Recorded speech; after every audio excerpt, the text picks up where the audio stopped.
Hey, John, you're on the air. Go ahead in Ottawa, Canada. Hey, Howard. Hey, now. How's it going? Hey, now. I probably heard one of the most depressing pieces of tape over the weekend on a replay from K-Rock's morning show. They let Wood Yee go. Yeah, I know. Wood Yee and Nancy the receptionist were let go over at K-Rock. Really? Yeah, like, unfortunately, I can't remember his real name. Like, I only know him from your show. Steve, yeah. And man, oh, man, you know, like, corporate America just fucking sucks. Well, did he get an early retirement? Because he's not going somewhere else. From what I understand... No, they fired him. He didn't. They just got rid of him. Like, he'd accrued, like, he'd been there for so long, he had 7 weeks of sick time built up, and they're not even going to give that to him. Steve was there like 42 years. Steve worked there when my dad worked there. I know. Yeah. Well, you know, what happens is... Let me see if I can put this into perspective for you. What's happened since we left CBS Viacom Radio is nothing short of a nuclear bomb. I suppose you could blame Steve's firing and Nancy the receptionist and just about every horrible thing that's going on there on the fact that they can't find anyone to replace us. The things are so bad there. The morale is so low. The economic times are so bad that you could blame David Lee Roth. Who else? Who else is there? Just Opie and Anthony, David Lee Roth, and there was somebody else who did mornings there, didn't they? Maybe I'm wrong. No. Or blame us. Blame us because we left, and they can't apparently make a dime since we left. The entire... Just the entire... It imploded. The whole it was thing. like when in Vegas they take down one of those hotels. Yeah. That's what happened. And I'm sad about that because, you know, there were a lot of good folks working with us over at that radio station. Wonderful people that we were with for 20 years. Yeah, I mean, Tom Chiasano's job went out the window. Steve's job went out the window. Nancy's job went out the window. Quite frankly, I hardly know anybody who's there anymore. Yeah. Well, anyway, I hope you guys can have Wood Yee on every once in a while and throw him a bone now and then. He seems like a really, really nice guy. Just from throw him a bone. We loved him. We, well, I'm not going to get into it, but, yeah, we love Steve. Yeah. Anyway, guys, you make my morning every day. Artie, I'm looking forward to your book Under the Christmas Tree. Okay, thank you. Thank you. All right. Wood Yee songs. Maybe I'll give you a couple of tribute to Wood Yee, who was let go over at Viacom. Sushi smell, put it on my face. I don't care if it's bold up there, I love the way it tastes. Sushi smell, wrap her in duct tape. When you travel overseas, it's not considered rape. We should ask Scott what's going on. I bet you Scott's been talking to Wood Yee nonstop. Yeah, Scott and Wood Yee are pretty close. They were fellow engineers. Scott, you know any update on Wood Yee and how he's doing? Weren't they the union at one time? At one time, things were so depressing over at K-Rock that Scott was in the union and Wood Yee was in the union, and those were the only two guys in the union. When they had a union meeting, it was the two of them, and they were with each other all day. Yeah. Did you speak to him, No, Steve? not this weekend, but I spoke to him a couple of weeks ago, and like usual, for the past 40 years, he's been saying they're going to get rid of me. Right. I mean, I didn't really pay attention because he only had 2 more years to retirement. You know, he was Do you think they fired him so they wouldn't have to pay him in his retirement? Well, I know they offered him some kind of buyout. Which wasn't acceptable to him. I mean, so I don't know. He wanted 2 years just basically for medical coverage. Right. Till he got to Social Security and Medicare, or whatever you get when you're 65. Right. So he was like, they're going to get rid of me. It's terrible. I don't know what to do. But he's been saying that for 40 years. Who pays attention anymore? It's just like, you know. Right. All right. Yes, Steve. They won't get rid of you. So you haven't spoken to Steve? Not this weekend, no. All right. Gary, did you? Yeah, I spoke to him for about 15 minutes. How did you come to speak? Somebody gave him my cell phone number. And he called you. And he called me. I was funny because I was at Jackson's football game. So I was like, I didn't want to blow him off. But it was hard to listen to. But basically he said to me he had good news and bad news. And the good news was that he's working on a book, and he wanted to know if I would write a chapter for him on his history in radio. So I said, sure. He's working on a book, but he wants you to write it? Writing a chapter. Well, it's That's kind of cool. I'm thinking of writing a book where other people write the chapters. You know, I hadn't thought about that, right? He said, it's all about him and radio and the people he's met. call about 20 people. Right. Robin, I'm writing a book. Could you write 3 chapters? Some people write books, and some people just compile shit. Yeah. Like, there's people who do that with jokes. They'll ask you for 10 jokes, and they say, I'm writing a joke book. Or whatever, yeah. And then he said, and then I got bad news. And I said, what's the bad news? I got fired. I really felt bad. No. And I said, Steve, I'm so sorry. And I said, what happened? I thought you were in the union. And he said, it was a really funny line. He goes, apparently one isn't a union. It was something like that. And I said, but I thought they couldn't get rid of you. But he said that one person in a union wasn't enough for the the company could just sort of roll over him, and they did. And then they fired they fired the receptionist. Nancy. Yeah. Why'd they fire her? I mean, what she they can't answer the phone? What is that? But you know what? I heard they were tired of her multi-million-dollar salary. And talk about pleasant. But there really is. I don't believe there's anybody left there that we would know except for Denise is still there and Jody's still there. That would be it. Yeah. Denise was Tom Chiasano's secretary. Yeah. And Jody was head of promotions. Yeah. So that's a real... Jody's now head of promotions for like 17 stations. Yeah, promotion and marketing for everything. Things have gotten so bad in regular radio that now they give like... There used to be a head of promotions for each radio station. Now they just give one person 900 radio stations to promote. And which shows you that the thing is just in horrible shape. Yeah. But that's a real tragedy. So Steve is getting fucked out of retirement money? I mean, that's really bad. And medical and... I mean, that's awful. Well, I think he's got 2 years of no medical. But he also wanted me to let you know, Howard, that he's now totally available for us. Oh, great. Yeah. Well, we'll take advantage of that. We would love to have Wood Yee. He asked if we had anything for him, job-wise. And, I don't know. But he said he'd like to come in and, do some, Voice stuff? Voice stuff, Oh, great. Well, that's really nice. Love that guy. Steve, sorry to hear about that. Yeah, just imagine he could wind up with a job that would make him unavailable, and we'd never be able to use him again. Meet someone, lock him up exclusively. Well, just, they won't let him come and do this stuff, and he won't have the time. Yeah, the morning zoo's working on him. Here's, let's remember Wood Yee, some of his finest work.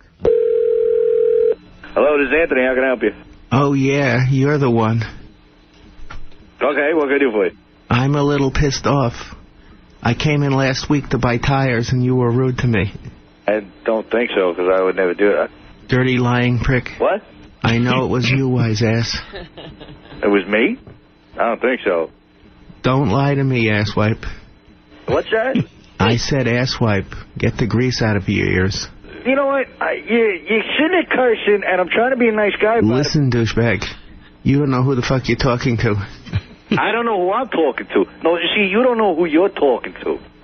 Where did you graduate from? Dumbfuck University? I graduated from your mother. That's where I graduated from. You know I slap my wife every day for being a pain in the ass.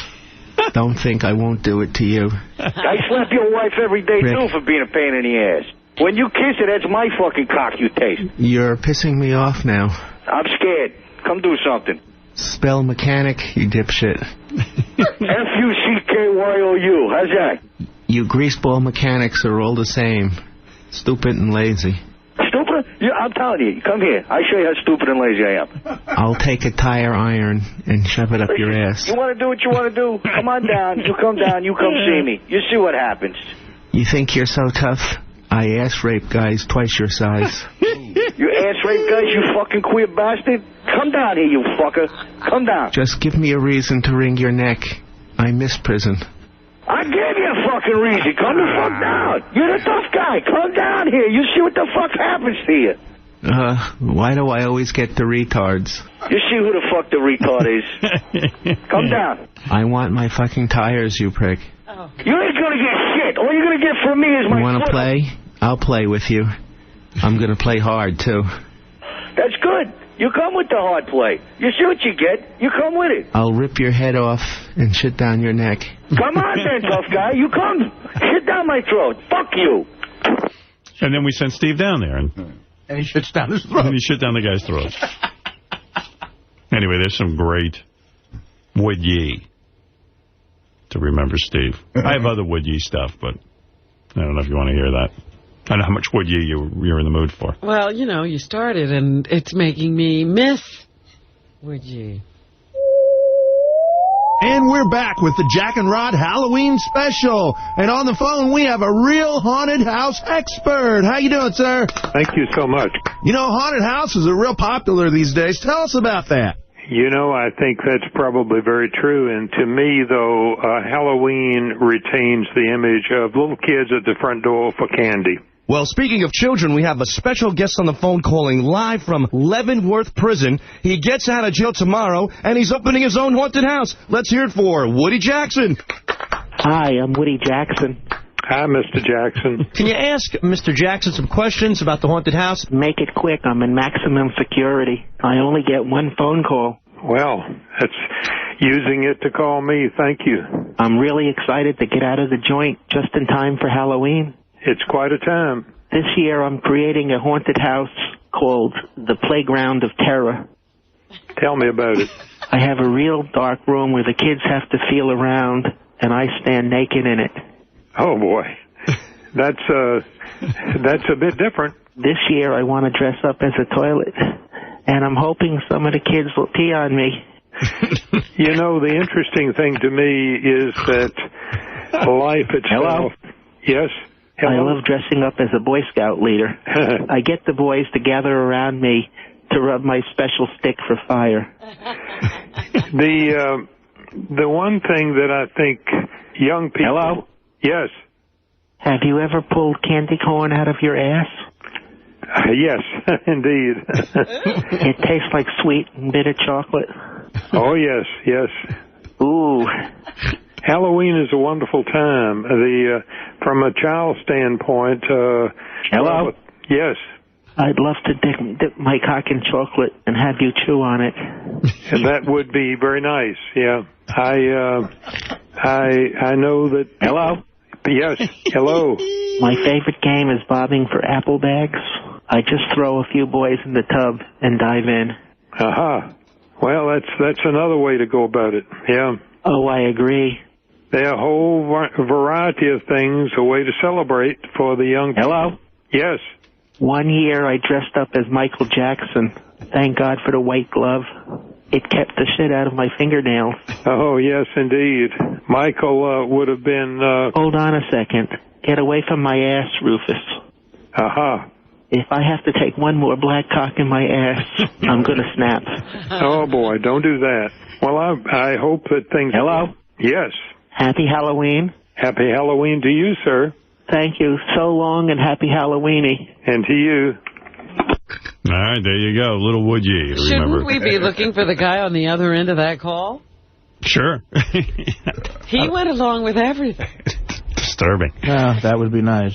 Yeah. Shit on your corn. Yeah. Yeah, it's cool. Yes, I have. Yeah, love a cock in my ass. That's one way to go about it. Yes, I have pulled candy corn out of my ass. Are the Giants going to be good? Here's Casey. Let's get Casey out of the way, then I'll do the Jesus swim thing.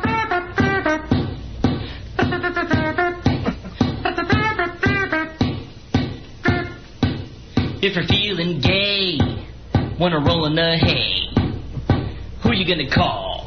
KC Armstrong. When you need some bud, wanna bust a nut, who can you call? KC Armstrong.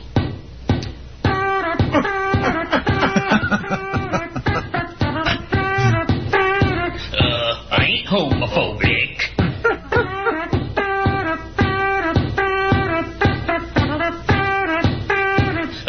I ain't homophobic. You know, my favorite one of those songs was the Casey Takes Gay Photographs. Yes. Casey went to a German photographer, and the guy asked him to be in his underwear and take some photos. Yeah, and I understand. With a German homo, he pulled his pants down.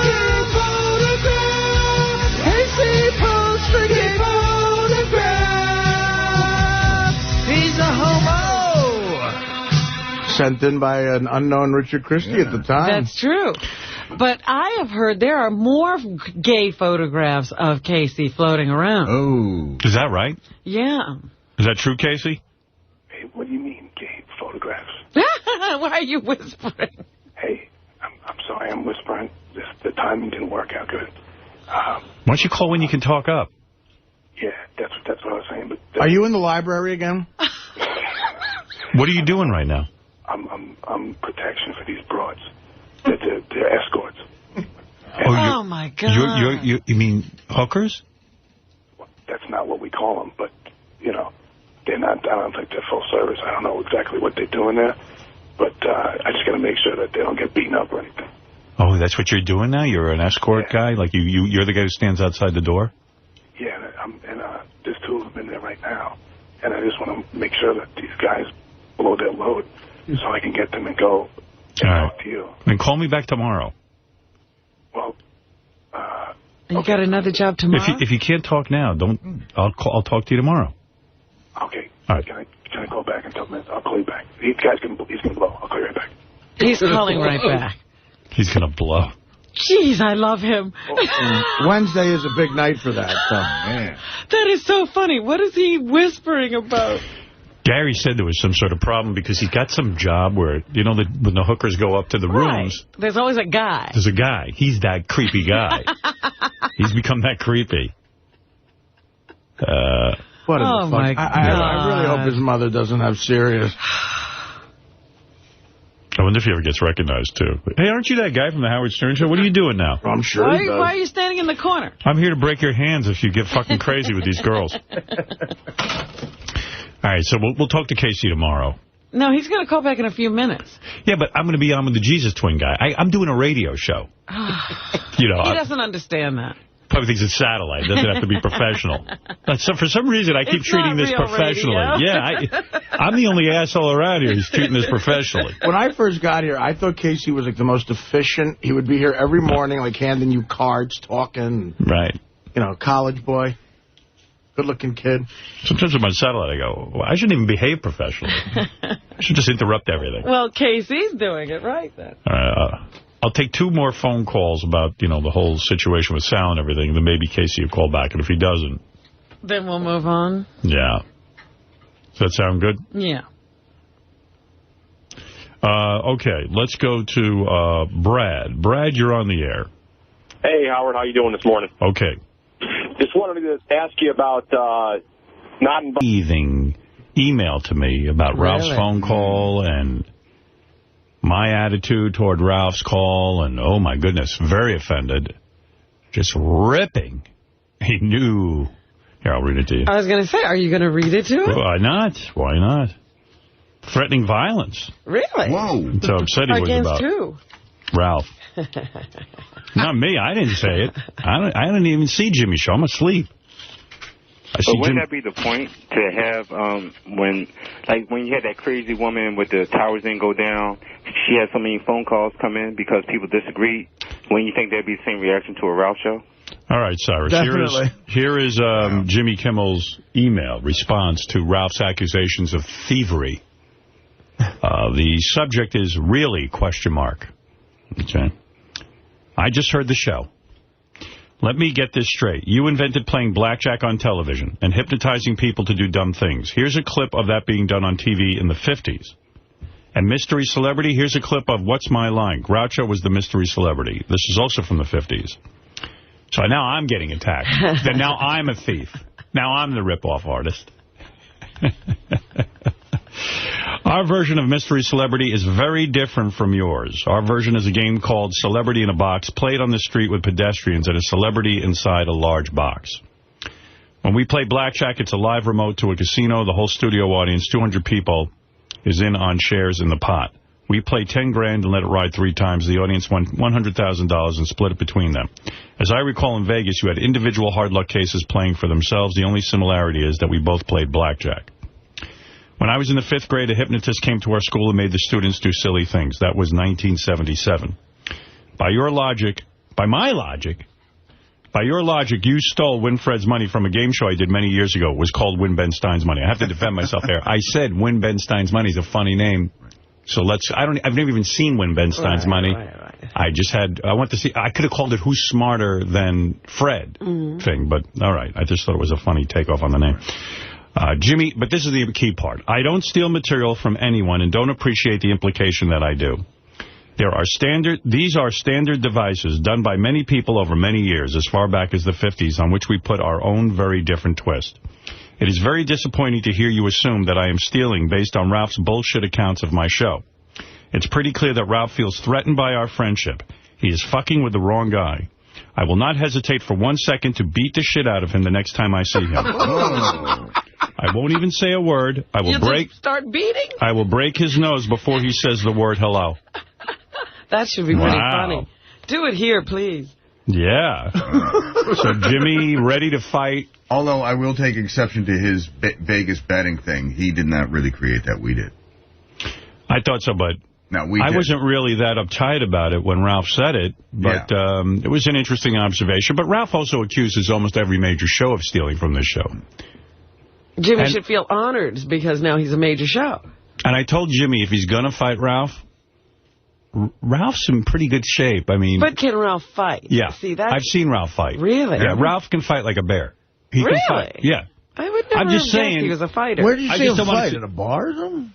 2 times I saw him fight. A man? He will fight. Yeah, a man. Once a woman, once a man, yes. No, but he can fight. The boy's strong. Right. And he's not afraid to take a punch. Yeah. No, I mean, I can see Ralph's in good shape. In fact, Ralph took a punch at Scores once, right to the head. I don't even think he had an answer to that one. An answer? He didn't even know he got hit. I don't know. He's kind of thickened up. But in those other fights, was he sucker punching that guy, or was he going toe-to-toe with somebody who could actually fight? There's a difference. Well, we don't know. Jimmy can actually fight. Supposedly, I mean, I don't know how well he did it. There was a boxing match that he did. That Jimmy was in? Right. Wow. He did and that's how he met Corolla. Because Corolla was teaching him how to fight. And did Jimmy win the fight? No, he got his ass kicked. Right, that's what I'm saying. Yeah, so he can't fight. Having said that, I've never seen Ralph fight. I took karate. I'm pretty sure anyone here can kick my ass. I took for years. I've never seen Ralph fight, and when he was trying to show that guy, his punch skills, I mean, the guy got annoyed and punched Ralph out. My problem with karate is I was taking it, and I'm pretty sure, in the time it takes me to get in my stance, people are kicking your ass. People are beating my ass rather rapidly. Because I would be like, oh, do I put the left foot forward or the right? You got to get the right stance. You're still bowing. Yeah, I'm in the middle of a bow for respect. But, no, so Jimmy very clearly upset. I understand why. Jimmy doesn't seem like that kind of guy who would want to kick anybody's ass. Yeah, I do love Jimmy, but, Ralph, I don't know. Ralph loves me very much and does not like that Jimmy is my friend. I thought of that when Ralph was on the phone yesterday, that maybe it was a little bit of a jealousy thing. I wrote Jimmy a note. I said, Ralph's fiercely in love with me. And really, you're a rival. Yeah, and he knows that Jimmy's coming over to stay with me every summer. Jimmy and I get together. We go on vacation together, and Ralph doesn't like it. He just doesn't. Jimmy, you're going to have to deal with that. There's going to be some animosity. And Ralph's going to feel you rip me off. Has Ralph verbalized that to you ever, or you could just tell? No, I know. He's never going to say that. Like, he's even saying, I guess, he goes, oh, this is Jimmy's place, huh? This is Jimmy's room. This is, and I go. Wow. He doesn't like it. Yeah. I thought about his phone call yesterday because that was like Ralph at his most toxic. That was so baiting. Yeah, but, again, all the things you brought up are kind of generic things, like blackjack. I mean, your signature bits are much more specific than that. My innovation was to go on the radio and do all of these fun kind of things. Right. And, I don't think there was a lot of fun on radio, quite frankly. You got to remember back when I came on the scene. But I'm not but Jimmy kind of feels I sided with Ralph. You know what? Or didn't defend him. Right. Maybe that's. Well, I defend Jimmy. Right. I like Jimmy. I always say Jimmy's an original guy. I like Jimmy's talent and his particular genius. I like Jimmy a lot. I'm a big Jimmy supporter. Yeah, he's a real funny guy. Yeah. But I don't know. You did sort of let Ralph go, though. You just gave him I was listening. The floor. I wanted to hear what he had to say. You didn't have a response. That's true. I didn't. What am I going to say? But he was on a roll. I guess I should have defended Jimmy more, I guess. Well, that's the other thing is there's a lot of people around here who are afraid when Ralph gets your ear, because he knows how to rile you up. It's like pillow talk. If Jimmy's listening, because this is the way I communicate with Jimmy through the radio, Ralph has my ear, and I can be swayed. Maybe you better just sit him down. He was waiting. He didn't have any evidence. He didn't know. Anyone who gets a hold of me can really influence me. Mark, you're on the air in Chicago. Hey, how's it going today, guys? Hey. Hey, in the Reader's Digest, Jimmy Kimmel makes a statement about Artie, and I got it right here. It's 4 comics everyone should know, and one of them is Artie Lang. Anyone who has heard Howard Stern's Sirius radio show knows that day in and day out there is no one funnier than Artie Lang. It is sometimes hard to believe that such a gluttonous mess, both physically and emotionally, can be so sharp comedically, but Artie is. Well, that's a compliment. You can't say gluttonous mess is a... Right. I mean, what do you take that as do you take that as an insult? No, I take that as a compliment from a guy who I respect, and I really, really appreciate that. That's wonderful. There you go. Sure. I mean, what was that? This guy's point? That I don't know what the guy's saying. His point is that Jimmy called you a gluttonous. Oh my God, no! Do you want to punch him out? No. Well, like after he punches Ralph, will you punch Jimmy? I'm not punching anybody anymore. I'd love to see Jimmy and Ralph fighting over me. I'd finally feel like the woman I am. Yeah, there you go. That's right. I think. Hey, Artie. Yeah. Hey, he's got another comedian on here, Zach Galifianakis, yeah. Whoa, what a name. Is he pretty good? Yes, Zach is a very funny guy. I've known him I've known Zach for like 15 years. He's, you know, he pops up every once in a while on TV and guest spots, and he's been in some movies that air on Comedy Central sometimes, but he's a very funny guy, Zach. Very funny. Yeah. All right, maybe thank we you, Mark. should steal him from Jimmy. The other two are Chris Elliott and Tracy Morgan. Yeah, well. Hey, Jimmy's the guy who turned me on to Tracy Morgan, actually. He keeps calling me and saying, you got to have Tracy Morgan on. He'd be perfect for the show. Perfect. Yeah, so Jimmy's very gracious that way. Right about that. Yeah. So. But also it was, what's his name? The guy who does the impressions. Craig. Yeah. He used to come in here and do a Tracy Morgan. Yeah. And that made it pretty interesting to have Tracy Morgan in. Yeah, but Jimmy was the one who kept pushing him. Hey, can I say something real quick about Eric the Fuckhead Midget? Sure. Wow. Hey, I normally like that fucking little twerp, but for him to get paid $35 an hour to sleep when I drive a fucking fuel truck for a living and I only get paid $26 an hour, that little fuckface can go kiss my fucking ass at Jagoff. Hey, Eric, did you hear what Mark just said? It doesn't matter what you think, fucker. Wow. Hey, I normally like you little asshole. Well, let me ask you this, Eric. I see here on the computer it says you made up with Johnny. Just because we followed this story, what was the resolution? I'm going to get paid $300 of the $8,000, and I'm going to have a trip to the Playboy Mansion. Wow. Oh, no, then you'll be down another $8,000. Right. This is a disaster. Stay home, Eric. Robin. Shut up, Robin. Did you work out with Johnny how much you're going to get paid to go to the Playboy Mansion? No, I didn't work that out. Yeah. He's got to blow Johnny first. Shut up, fucker. I'm not gay, you fucking idiot. No, you're just a bi little midget. No, I'm not that either. Get me out of your wet dreams, jackass. Hey, Eric, during your trip to the Playboy Mansion, do you expect to get $35 an hour? Does that work? No, I don't expect that. What expenses do you expect to be paid by Johnny? Off the top of my head, I don't know. Mm-hmm. He should rent you a car. Why would he accept $300 of $8,000? Because that's $300 more than he was going to get at all. How the fuck do you know that? Well, because I know Johnny said he wasn't paying you. That's how I know it. And when are you going to the Playboy Mansion? I don't know, really. Yeah, and how did you... I don't even know that Johnny's going. That's a future promise that may never be paid.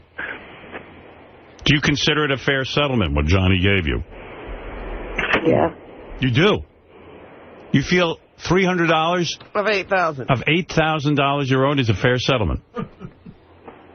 Well, you add the second part onto it, yes. You're being paid in boobs, is what you're saying. How's Johnny going to get this kid into the Well, Playboy I guess he'll Mansion? roll him up there and maybe think they won't turn down a guy in a wheelchair. No, they turn down everybody.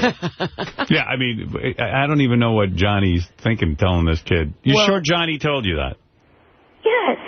So you better get it in writing, you dumbass. Because otherwise, after this happens, then you're going to come on the air, you're going to be crying like a little bitch. Oh, Johnny owes me this, Johnny owes me that. You know what'll be funny? Like, Johnny's going to pull... drive your truck off a cliff. You know what's going to be funny? Johnny's going to drive up to the Playboy Mansion. That was original. He's going to drive his car up to the Playboy Mansion, take Eric by the seat of his pants and throw him over the fence. He's going to throw him over? Like a sack of potatoes. Go, okay, now you're in the fucking Playboy Mansion, motherfucker. Go have fun, fucker. Well, I think like that pimp who took his horse to the White House and let him look through the fence. Yeah. Or, your point about the Playboy Mansion the other day is very true. There could be some lame corporate party that he could get him into. Yeah, I hope so. That's not like, the Playboy Mansion. Well, and Eric, what about all the money you shelled out for car rentals and all that other stuff? How are you going to make hotel rooms? Hotel rooms? How are you going to make all that money up? Well, it's pretty obvious he was lying about it. That's why he doesn't give a shit. Shut the fuck up. Why the fuck we need a shithead on the phone? He actually makes a good partner to you. This guy was on the phone first, Eric. Why do we need two shitheads on the phone? Right. Hey, Artie! Come on, man. I'm defending you there, sir, clearly. Just a misunderstanding. Hey, I'm the fucking guy that wants to hear more of your guys' show. Remember I called in last week? All right, let me get back to Eric for 1 second there, Mark. All right, guys. Hey, have a good weekend, all right? You don't have to go. I'm just trying to get to the bottom of this. Well, I actually should get going because I'm on a site right now. I have to fill out. No. We like when you're on with Eric. You're good with him. You have to stay on. Yeah, if it's every time Eric calls, as a matter of fact, you need to be on. From now on, you're Eric's partner. Yeah, if it's making Eric mad, we want you here. Oh, okay. Well, I'll try and work him up then. All right. Eric. Yes.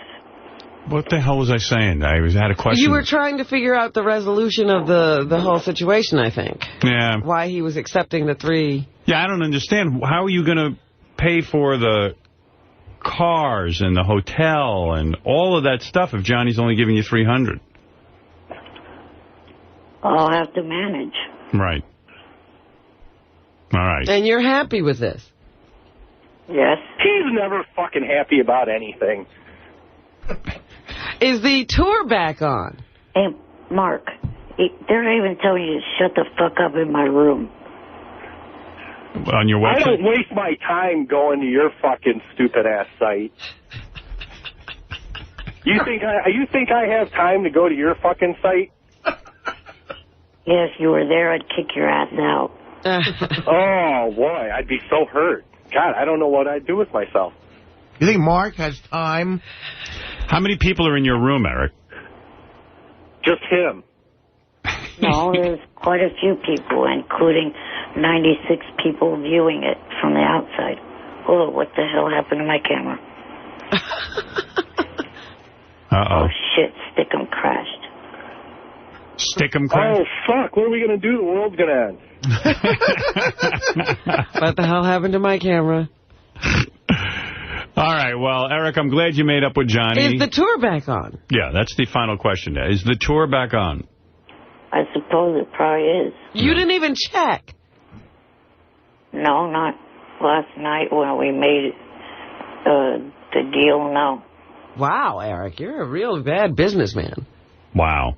All right. He's a real bad everything. What are you talking about? All right, thanks, Mark. Thanks, Eric. All right, guys, have a good weekend, all right? All right, take care. Later. All right, bye-bye. What? He was sort of quacking there. Thought he had something else to say. He thinks he should be on the entire show. I know. Well, he got $300 out of Johnny. So. You know, but next time he ought to start at $1 million. Yeah. Maybe he'll do a little better. I need $1 million to go to the Playboy Mansion. He got less than 5% of what he wanted. Good settlement. Dennis, you're bothering me, so don't think I'm obsessing, but here is the headline. Stern radio sidekick dies in custody. And it says, comedian Kenneth Keith Kallenbach, a long-running member of Howard Stern's Wack Pack, has died after falling ill in jail. He was 39 years old. I'll get to the rest of the story. But I saw almost 90 articles that said that Kenneth Keith Kallenbach was my sidekick.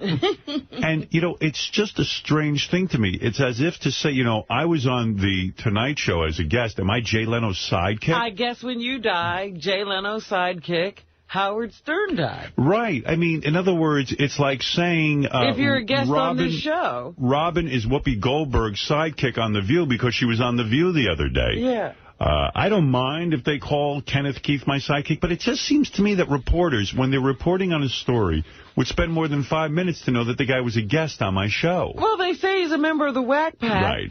But they also call him a sidekick. Yeah, for some reason, he's my sidekick, and it really demeans any sidekick I might have. Well, I mean, I'm surprised people didn't call me, because of all the people in here, I'm probably the one who would probably be in lockup. Right. And dying in custody. Yeah. And, you know, I know Kenneth Keith. I put him on one of my gigs down in Delaware years ago, and he wanted nothing more than to be known as a comedian. And I guess in his eulogies and in his you know, newspaper articles about him, he's being called a comedian, I guess. Well, it says in this article, Kallenbach contracted pneumonia while in custody on a charge of attempted child abduction.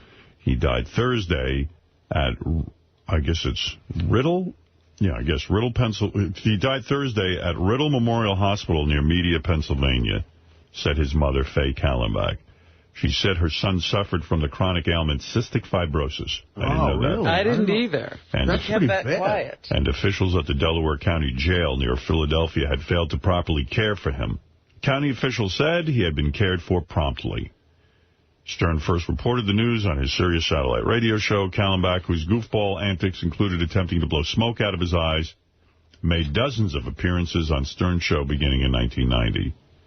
While Kallenbach appeared in the show less frequently in recent years, his name was well known to Stern fans. Stern once likened him to MTV's Beavis and Butthead and wrote in his 1993 book Private Parts that Kallenbach was the ultimate airhead.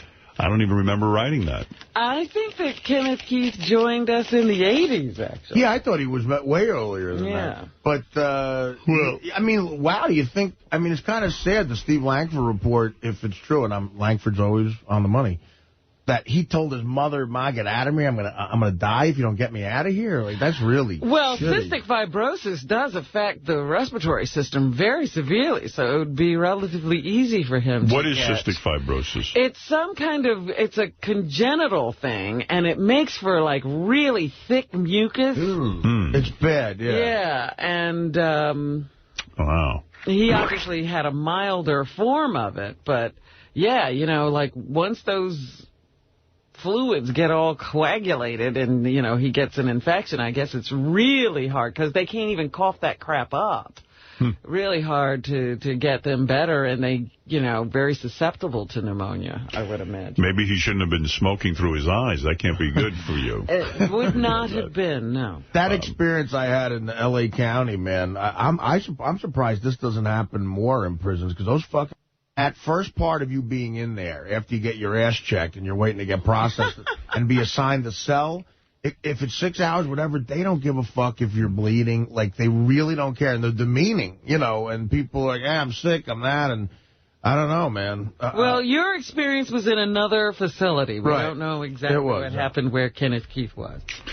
This one says, wow, it's so sad about Kenneth Keith. That just sucks, man. All the bad things that can happen to a man. My sympathy to everyone. And this one says, Steve Langford and all of you should be ashamed of yourself for feeling bad for that whack job, Kenneth Keith. Pneumonia did the taxpayers of Pennsylvania a good deed. Let me just point out that I don't know the extent of the charges and what the case was against him, but I'm also hearing the other side of things, too, and I'm not defending him or saying he's guilty or innocent. But, you know, I'm just talking about the guy we had on the show, and I don't know what these charges are and what, you know, let's assume he was innocent. Well, and a person is innocent until proven guilty, and he had no trial. And this one says, I always thought that Fred possessed a compassionate side that none of you other assholes have. But when he mocked Steve Langford by playing the sound effect of someone crying while Steve reported on Kenneth Keith's death, Fred soared to the top of the douchebag list. Can't any of you fucks be the least bit sensitive? What a bunch of dicks. And by the way, great show. Big fan. That's right. I don't know. I've officially stopped watching Dancing with the Stars. You'll be proud of me, Robin. You keep hounding me for watching that. I'm so glad. I went cold turkey last night. Didn't watch it. And it wasn't difficult because it's freed me up to do other things, like watch Terminator, which which is a good show. I had such a conniption last night. You know I love The Biggest Loser on TV. Right. Well, I don't know. My TiVo, this is why I stopped watching Dancing with the Stars. My TiVo has to make a decision. I guess Dancing with the Stars and The Biggest Loser are on at the same time. I don't know what it is, or something weird is going on. Yeah, Biggest Loser was a pretty long show last night, I think, and Dancing with the Stars had its result show, which is an hour. I missed the first half hour of The Biggest Loser, and you would have thought World War III just broke out. I'm in bed with Beth, and I'm like, I can't believe this. I'm so upset. I mean, you don't know how TiVo works. TiVo decided to record one or the other and had to make a decision. But it does it based on the priority you give the shows. I never gave it a priority. That's because all you do is go in and select it to be recorded. So TiVo then selects according to the ranking of the shows, wherever they came in on a list. And the list is based on when you started to record it. You can change that list. Oh, yeah? Listen, I got a life. I can't sit there with that TiVo all day and rank my shows to prioritize. The bigger issue is it sounds like you have older TiVos. They make them now with twin tuners. So you could record two different shows at once. Oh. And good Lord, he's got old TiVos? That's what's, if it's only recording one show. TiVos. Well, if you bought it a week ago, it's old already. No, but they make them with twin tuners, Howard, and it just you'll never have that problem. Everything I have is dual tuners. I figured he was recording other things as well. No. I don't have dual tuner. Oh, jeez. You know, you don't have Blu-ray, you don't have dual tuner. What are you doing over there? I have Blu-ray. Yeah, you have Blu-ray. You said I have Blu-ray in my apartment. That's what I'm talking about. You were at the apartment last night, right? I'm going to upgrade. You need some work done. I got to upgrade. Let me ask you something. A lot of people have zero money. Who's buying all this equipment? I think it's me. Yeah, I think you're the one person. I have it all. I'm looking today. I see Google just put out a new phone. They say they're not competing with iPod. They're competing with the personal computer, that they want to make a phone that also is a computer and that you can access the Internet immediately and get on Google and all this stuff. I thought it's what an iPhone is. How is that different from an iPhone? They say their thing is so superior. Get on quick, right? Yeah, they say it's so superior that, forget iPod. Right. You know, iPod is nothing to them. This is they're going after the personal computer. But you know, to replace the personal computer with your phone. Wow. And I got news for you. I still have this Trio phone. I don't know. I don't get on the... You've had that for a couple of years. I barely get on the Internet with it. It takes 17 hours. Really? I don't know what everyone else has, but I don't even know who can keep up with all this and afford all of this technology. I was talking to someone the other day, and I said, you know, they said, well, with all this going on, who's going to be buying anything anyway? I said, nobody buys things with cash. It's all credit.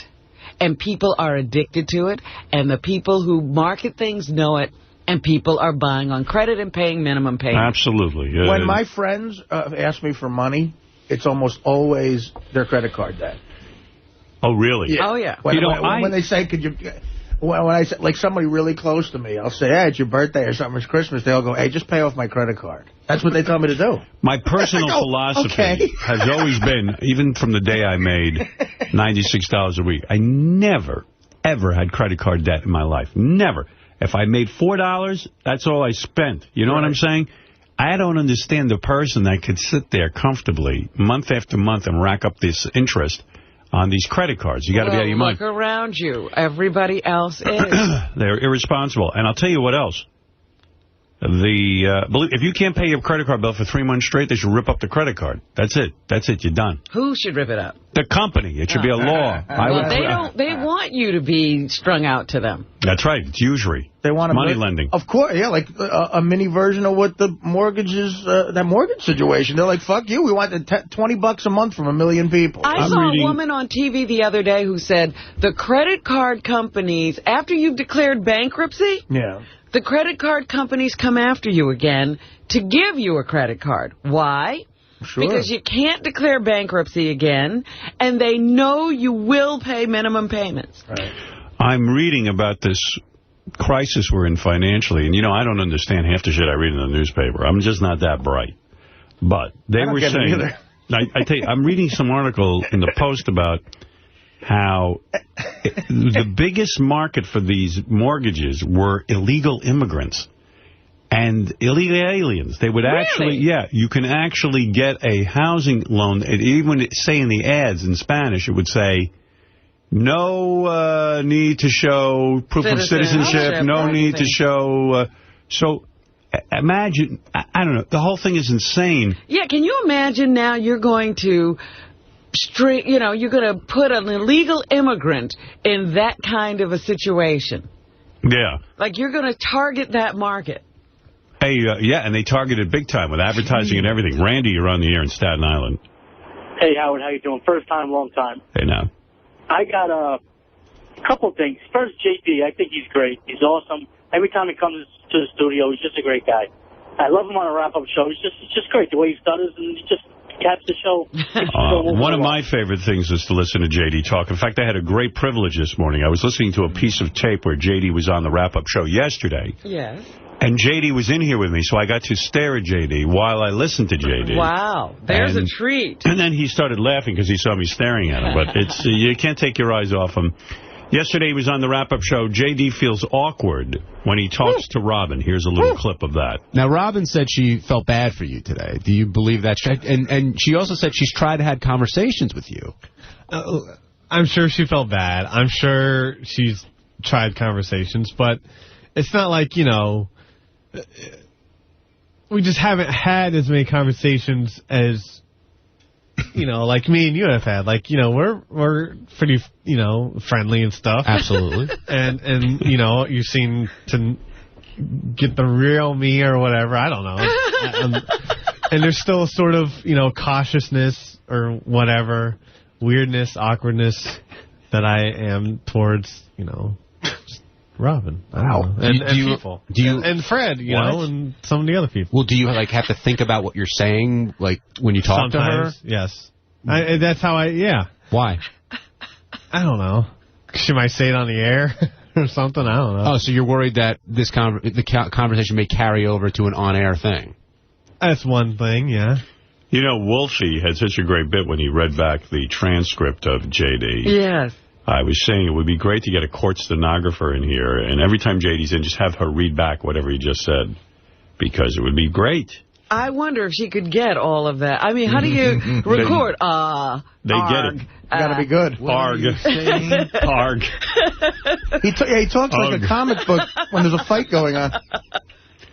Well, there you go. He's amazing. That's right. He's amazing, and that's what counts. Bobo, you're on the air in Lindenhurst. Hey, how you doing there, Howard? I didn't know you lived in Lindenhurst. Yeah, for years. Yeah. By the way, to the screener, Lindenhurst is not L-Y-N-D-O-N. It's L-I. That's right. It's on Long Island. There you go. It's one of these towns near Valley Stream. Am I correct, Bobo? A little distance from Valley Stream, right next to, Merrick, Wantor, Seaford. Long Island is very flat, and there's just like 50 towns all in a row. They're all almost the same. Yeah. A little bit different ethnic makeup in each town, but nevertheless flat, same kind of house. It's where I grew up. Oh, yeah. Lindenhurst. Like, I grew up along Island. I don't even know where Lindenhurst is. Take a picture. You don't know Lindenhurst from Seaford, Wanta. My ex-manager lived in Seaford, and he invited me out there for a Christmas party once. So when I got there, I said, I'm going to take a good look at this place. I'm going to take pictures because I'm never coming back. It took me 4.5 hours. I know. Yeah, when you think of Lindenhurst, you think of boats, because everything is around here with boats. All right, Bubba, what can I do for you? Okay, do you think that Jackie harbors any resentment towards you for not inviting him to your wedding? Jackie Martling? Yeah. Well, I don't know. I mean, Jackie harbors resentment for everyone, but he doesn't know it. He thinks he's a hippie and doesn't have resentment, but I know he always had a lot of resentment toward me. Yeah. And I will say that it would be ludicrous for Jackie to think I'd invite him to my wedding. I mean, Jackie and I don't even see each other anymore. Right, but, like in his world, he knows, you guys have been friends for years. He's been on the show. We haven't been friends for years. Is he like the relative you stop seeing, but you still have to invite to things? Well, not at all to me, in my mind. I mean, I like Jackie very much, always did, always liked hanging around with him and stuff. But when he left the show, we kind of never hung out. We've had dinner since. once or twice, but it's hardly a relationship. And Beth doesn't know him at all, right? That's the real main thing in all of this, that Beth doesn't really know him. She met him once. Is that right? Only once? Yeah, she met him just as, it was so weird. I always thought it was strange that Jackie left when he left, because we had just come back from Vegas on a private jet. And, Jackie was being squired around, making big money. And then he came out to Dominic's house. Remember when I was staying at Dominic's house, Robin? And we were using Dominic's house, Beth and I, and we invited Jackie to come out. And he came out, and he swam, and he met Beth. And I really had the feeling that day that Jackie even resented me with this hot chick. Oh, geez. I always felt resentment on me. Looking over everything. Yeah, like, every comment was like, say hello to that beautiful girl of yours. Is this dripping with, this is my impression. I'm sure Jackie would say, what? I didn't do anything. I just said hello. But I felt always uncomfortable with anything that I might have had, because Jackie was counting in his head, almost like he was entitled to a quarter of Beth. Right, maybe he should get a tit an or arm, anything. Just I want a tit. Yeah. Like a quarter chicken, she should be a breast and. I should be fucking her, not you. So I remember he came over and he was drinking beer. At one point he had 2 beers in the pool. He was holding 2 beers, not 1.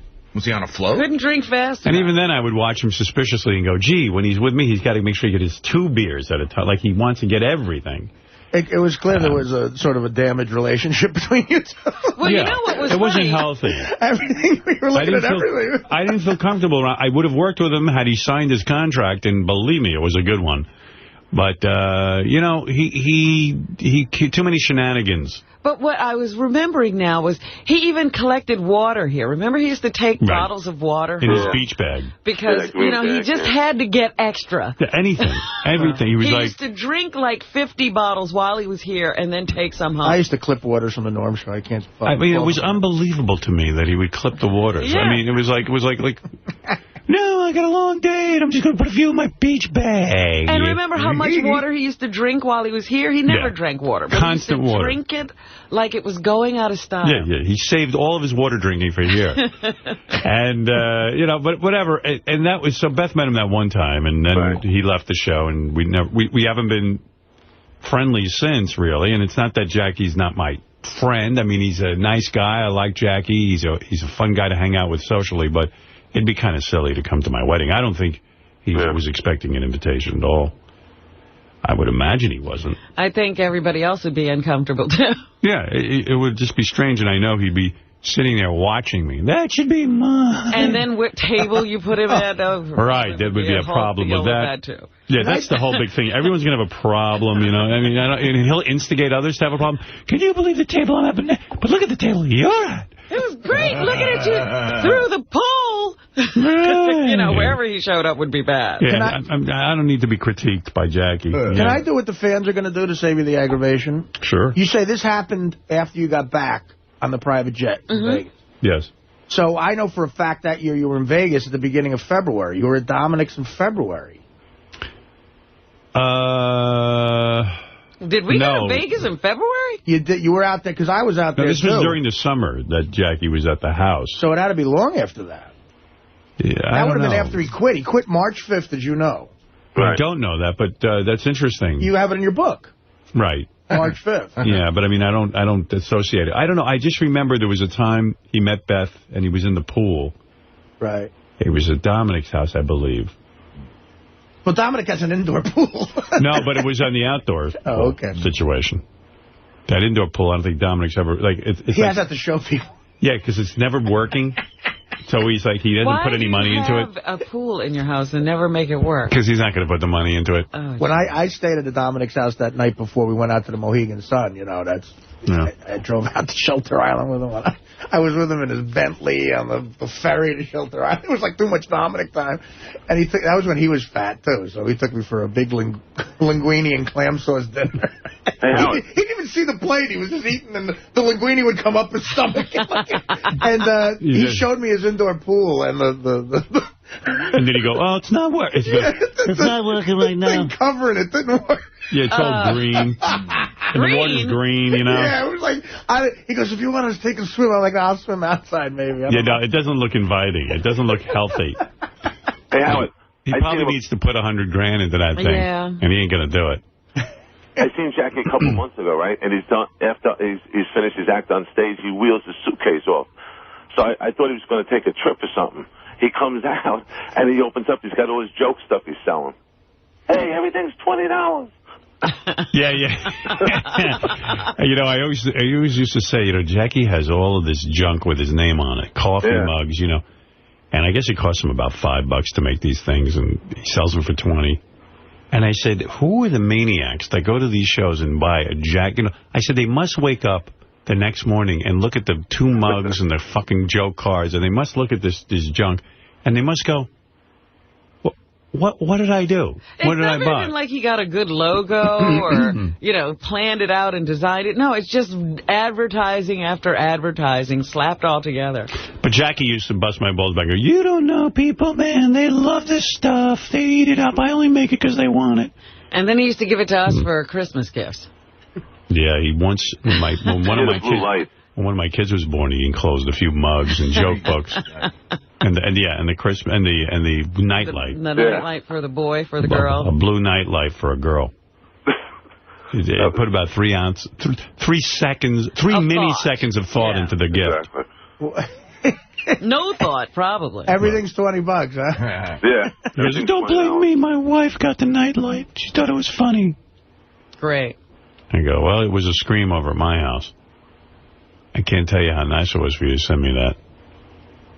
Thanks for the thought. Speaking of kids, Andy Bloom just had twins. You're kidding. No, our old program director from WYSP in Philadelphia just had twin, I don't know if girls, but I just read the birth announcement. Wow. Congratulations. Then he sent pictures of the twins being just born. Like, I mean, like not even cleaned up yet. Are you kidding me? Like still the mucus and shit all over them. What is that thing? People are doing that. I don't know, man. It was a little, like, you know what? Let them ripen a little bit before you send that picture. Yeah, give them a day. Yeah. Let them settle in. No one's in a rush to see that. Because you never know when people are going to look at a picture. You might be opening it while you're eating or something. Like, I mean, sometimes the umbilical cord is still there. I think one's foot is still in the vagina. They're just stepping out. Yeah. Barely got the foot out of the vagina. Andy's snapping away. I'm just testing Earth. See if I like it. Yeah, so congratulations to Andy Bloom and his wife. I wish if I had my computer and I knew how to, like I have my computer here, but like I don't know how to open it up from here. Oh. It never works from here. I'd show you the pictures. Hey, Howard. Yeah. How about getting Howard TV to put the infamous Dominic Barber's Mayday call into a cartoon? You think they could do that? You know, it's funny you said that. I said that to Beth about 2 days ago. I said, I was walking around with her. That'd be funny. And I was walking around going, my day. Everybody does it. I said, I got to make that into a cartoon, but I don't know. We'll see. Okay, cool. Dominic in his underwear and his captain's hat. Yeah. That Kevin Lofton can do anything. That guy is good, man. Yeah, I think you need our narrative with it, though, if they make it into a cartoon. You know, all the funny jokes. Right. Oh, right. Yeah. All right, thank you, Bobo. All right, thanks, Howard. That's Bobo from Lindenhurst, out there on Long Island.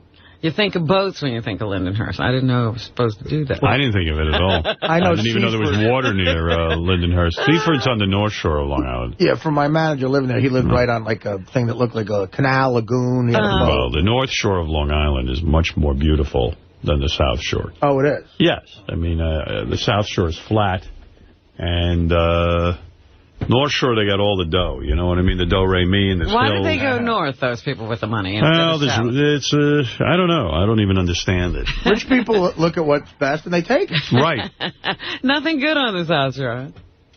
That's the weirdest thing about where I live, Hoboken. I said Seaford is on the North Shore. That's what I just said. It's on the South Shore.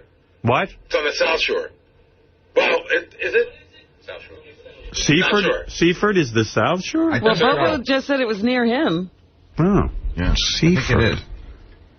Seaford is considered the South Shore. You got that right? Yeah, he's right. That's what Doug and John Hein are saying. Yeah, it's south of the Sunrise Highway. My manager didn't have a ton of money. Gee, what am I thinking of? Back then. Because you got Wantagh, to the west, Massapequa to the east. Massapequa.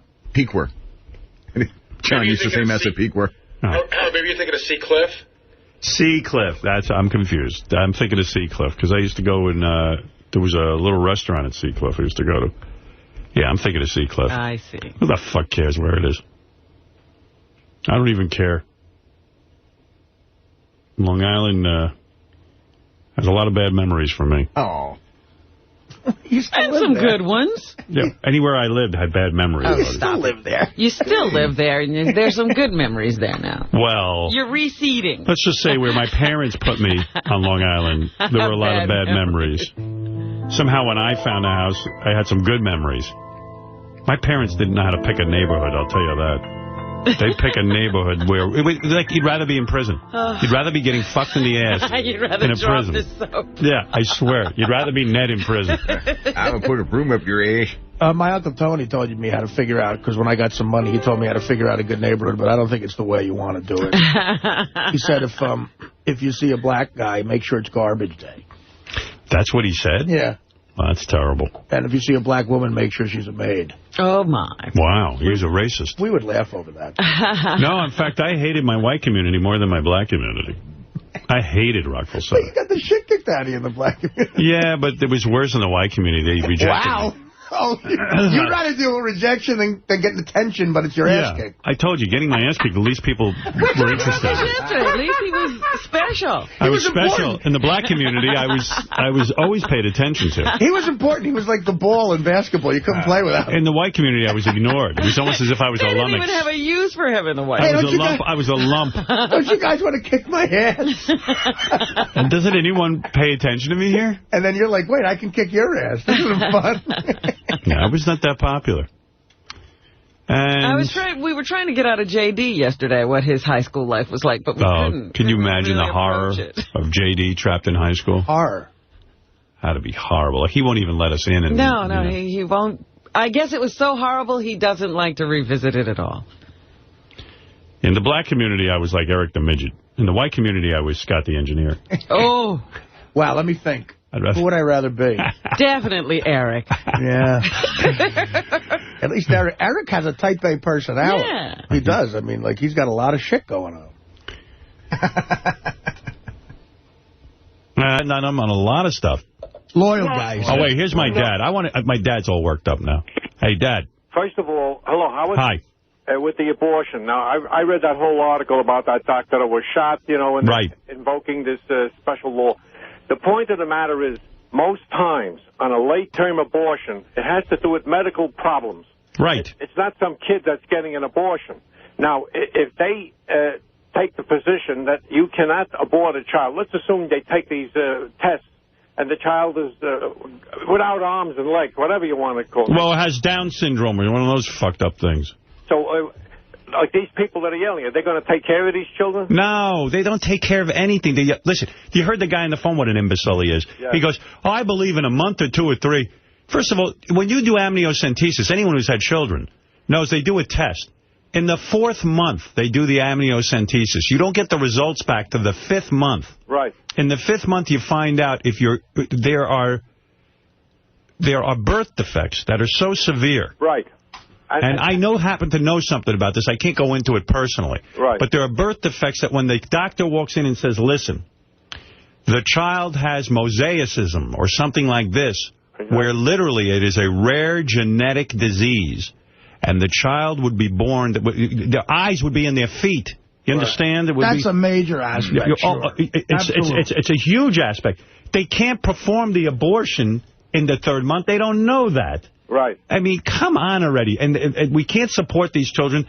First of all, you should see where these children live. The poor ones, they have no medical care. They have no facilities to care for these children. And people are screaming, late-term abortion. You've got to be kidding me. Well, at that point, you're saving somebody from a life of torture. You're talking about some cuckoo religious fanatic. These people take these children, they put them in some kind of an institution. Right. And nobody knows what's doing with them. They don't care about them. The parents don't take care of them. They hire a staff, and the staff puts them in a filthy diaper, and they live there the rest of their lives. Don't blame the parents. They can't take care of them. No. It's impossible. They can't. So they want to prevent late-term abortion. I tell you, these dopes in my audience. You know, I don't understand. I mean, about all this religion. There is nothing anywhere written in the religious concepts about abortion. This all came up with some cuckoo birds who think that you're killing people. By the way, these cuckoo birds, they think they're people, number one. And number two, once these people are born, they hate them all. Right. Now, this doctor... Right. Nobody can get along with anybody. Right. And, who are you voting for? Mind you, look what this state went through. They determined there's a law where you could have a grand jury if the people vote for it, and they could bring a grand jury and bring this doctor up on charges. Right. Did you hear about that? So yeah, I read the whole story. Yeah, I'm talking to Robin. I mean, it's unbelievable. I didn't go into that aspect of it. It's in Kansas. I mean, it's a law like the law was originally put in case the government is corrupt. So the people had a right to ask for a grand jury so they could get a corrupt government out in the state. Yeah, they're trying to throw this guy in the jail. They're railroading. Yeah, and some guy happened to come across this. He read this thing through, and he said, boy, here's a good way we can go attack abortion by making a grand jury determine that this doctor is a criminal. Right. Well, you know, this doctor is so brave. Imagine getting shot in both arms, and he's still working. He's still willing to do it. I was listening to you about with this merger. I have never, you know, I read the business section for many years. Right. I have never heard of there's a merger going on with all these different concepts that they have put onto this merger. Drug companies get together. Nobody tells them what to charge. All kinds of companies, they merge them right up, and there's no rules or regulations that come out. It's business. America is business. We're a capitalistic society, and you're allowed to go into business. You're allowed to merge with businesses, and you're allowed to buy businesses. Yeah, unless there's a genuine monopoly, and the Department of Justice said it wasn't. And this is unbelievable. Like, my father just mentioned drug companies. This is something people need. And he's right. Nobody tells them what they can charge. Nothing. I have never read, that's right. I have never read anyone say, listen, this drug is $300 a month. This Senator Brownback who came out and was calling Mel a liar and this and that, you want to take this guy and shake him. I feel that this guy is on the take. That's what I feel. They're all on the take there. I have never seen such corruption in this country before. I know. It's ridiculous. And they do it through these lobbyists. Yeah. They give them money, and they can get them. They're like puppets. Yeah. And all they do is they voice whatever. The lobbyists tell them what to say, and that's what they say. Well, how do you think these senators all end up rich? These are all guys who are public servants. They shouldn't have a dime. They wind up in an issue they have absolutely no interest in. No, some of them do. Now, one thing that's really driving me crazy, if you see what's going on in this country, they're worrying about inflation, they're worrying about the economics, they're worrying about the war. And mind you, that these people are spending time on something this trivial, unimportant. It's mind-boggling. It is. It's sad, and they say that if it was a Democratic administration, they couldn't even get this merger through. Can you imagine? I am surprised that there's a Democrat. This guy came out, and already they're letting it go through. The Justice Department said it's okay. Everybody says it's okay. This guy happens to be on this committee, and he decided that he can't trust them. They're liars. Right. You can't trust the Justice Department. The Justice Department is lying. No. He said that that Mel is lying. Mel is lying. Yeah, Mel is lying. The merger people, they're lying. But they're giving. I didn't hear on terrestrial radio that they give the minorities a certain amount of time. They don't give them anything. They don't give them anything. Why do they give them 5 hours a day? Right. Why doesn't Clear Channel have to give away certain of its stations? 20%. Yeah. Right. It's unbelievable what's going. I mean, I have never. I'm a student of business and in economics.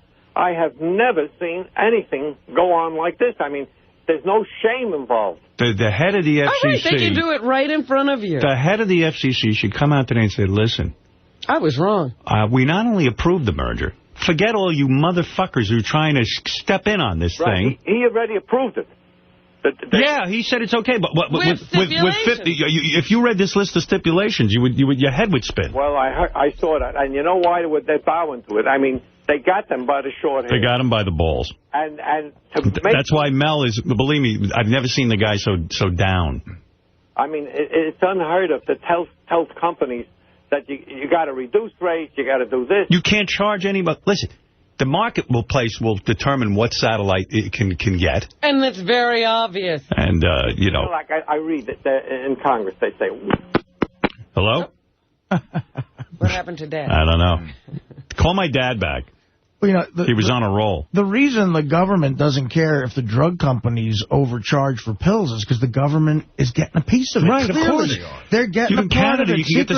you get the same drugs for less. Absolutely. Our government approves that Canadians can get those drugs for less than us. And we're Americans. They're more for Canada than they are for us. If you don't start delving into the whole drug connection to the FDA, your mind will explode. Right. Yeah, and you're talking about lobbyists. My dad should have been in politics as a senator. You see, this is what... he's too honest. You know something? They would have drummed him out because he rocks the boat. The problem in this is what kills me about Rush Limbaugh and Bill O'Reilly, and they start talking about these abortions. They're full of shit. If Bill O'Reilly's wife was pregnant, and the doctor came back and said, "Listen, you're about to have a mongoloid, a child with complete mixed genetics, and it will be a life of pain," he'd have a late-term abortion. He's full of shit. They're all full of shit, these guys. In a capitalist society, the problem is smart people don't go into government. They go into private business and make a bunch of money. Bill O'Reilly's the biggest bullshit artist. Hi, Dad. You must have hung up. Dad, you must have hung up. Dad, you there? Dad. Dad. Pop. What's going on? I don't know. Hello? Did you hit a button over there? No, it's my dad. Dad? Hello? No, he's on. I'm just thinking maybe he can't hear you. Making a sardine sandwich. I don't know. He keeps hanging up. Because I think he lost his connection. Hello, you. Pop. Dad. Now he's listening to Hello? Can you hear me? I was on the... He can't hear. One of the phone went on me. Are you here? I can't hear you. Yeah, let me see. There's something with my phone. I can't get through. Hold on one minute. All right. Yeah, he's doing something weird. It's him. He hit a button on the phone, maybe. But you see, this Bill O'Reilly, I think my dad's gone. Hello? Howard. Yeah. Can you see if you could test that crap-tacular again between me and Joey? Yeah, Gary, what happened to the crap-tacular? I was looking forward to that in a weird way. The crap-tacular? Yeah, weren't High Pitch Eric and Joey Boots going to have a crap-off? You know, Tim Sabian was working on putting that together. I have to find out where they went on it, where they were at. All right. That's the thing that stresses Tim out so much? Yeah, I'll need a report on that. He was saying he's stressed out. Yeah, thank you. And you know what? Joey Boots says, Joey, you're up for it, right? Howard, I'm down with doing the craptacular. We just need a date. Okay. So let's do it. Let's put it together real soon. These guys are still in training, Howard. To talk about the food that we want, too. Yeah, you guys going to provide food for us, right? I believe so, yeah. Tim, what's going on with the craptacular? We still want to do it. Just a couple of other things came up during it. But, so you're working on it. Let's roll with this. Let's do it. Why? I just want it. I just love Tim and his corporate glasses. Yeah, we're working on the craptacular. I'm very busy working on the craptacular in the back. Way to go. Yeah, thank you. All right, Look at the thanks. size of Tim. I know, he grew. What a man looks like, right, Artie? It is, buddy. All right, boys. You're right. There's a lot of talk going on all at once, so I'm going to say goodbye, and we're working on it. That's all I can tell you. Make it happen, Howard. All right, Joey. Thank you. Right. All right, No, Tim, we were talking about Tim yesterday at the wedding, and they were saying that he was the one bumping into people and knocking people over at the wedding. At Will's wedding, yeah. Yes, he said that he's all stressed out most of the week, and now I know what he's stressed out on. Hey, Howard? Yeah, I mean, the guy had a big programming job in Philly, and now he's planning craptaculars.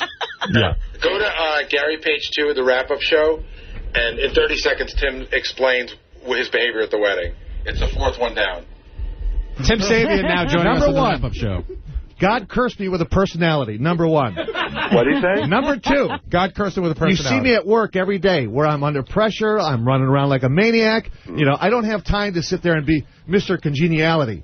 Number three, I was out and about with people I love and adore and having a great time. So if that's, for having a great time, well, so be it. All right. So what'd you do? What'd you do, you big buffoon?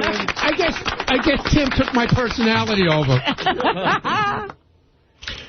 No, Ronnie, you still have that personality.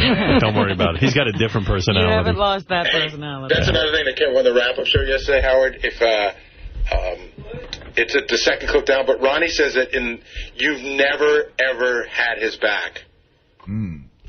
Oh, I don't have his back.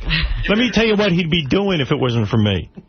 He'd be home in a fucking hovel doing, you know what he'd be doing? He'd be doing pickups over at the Today Show if he's lucky. He's got his back, front, top, and bottom. I don't have his back. All of him. He can go fuck himself.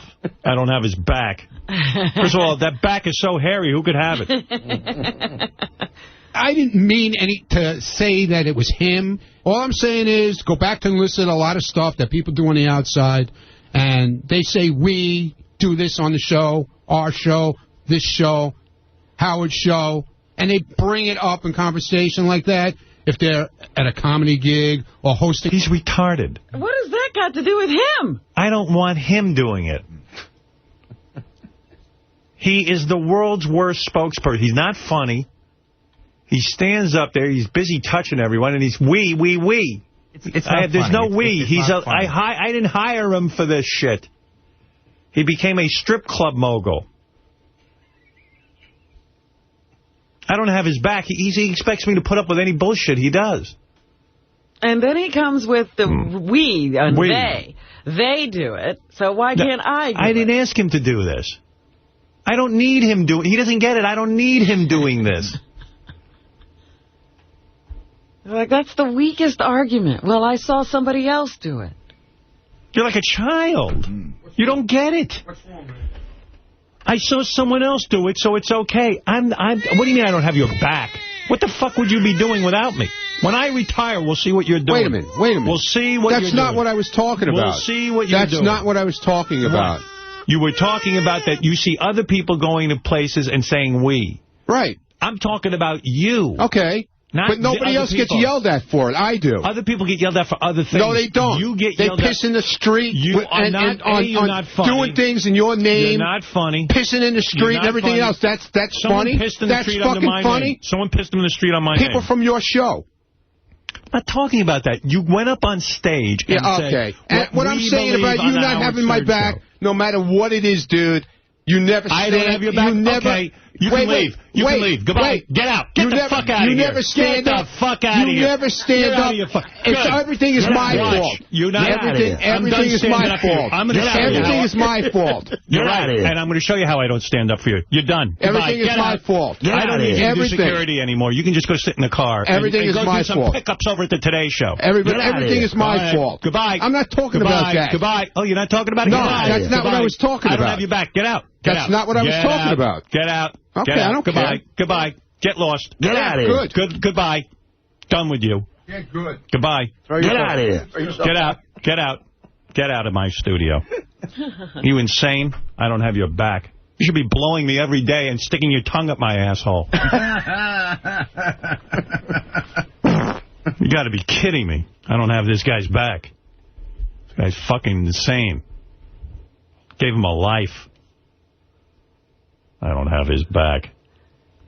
I don't know too many people who have his back more than I do. But it's still, what is this people pissing on the streets in your name? Are they writing your name? He's referring to the fact that Richard went out and got drunk and peed in the street, and he thinks somehow he equates... Nobody was there watching him? Getting up on stage and saying we in front of some strippers about what we believe in. I don't have anything to do with what he believes in. He doesn't know one thing I believe in.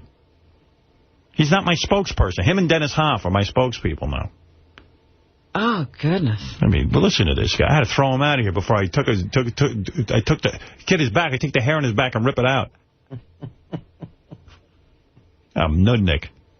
What a putz. Get out of here. I kicked you out of my studio. No. Leave. No, I'm not leaving. Yeah, I don't have your back. Get out of here. How dare you? Dude, anytime there's something goes on, even if I'm right, I'm wrong with you. When were you right? With anything. With what? Name the time you were right. I can't remember. Of course not. You're never right. Never I don't have your back. That's what you went on the radio and said? That's what I was talking about. You said I don't have your back. That's what I was talking about. I'm done having your back. I am never, whatchamacallit. Go dye your goatee. Never right with you. Ever.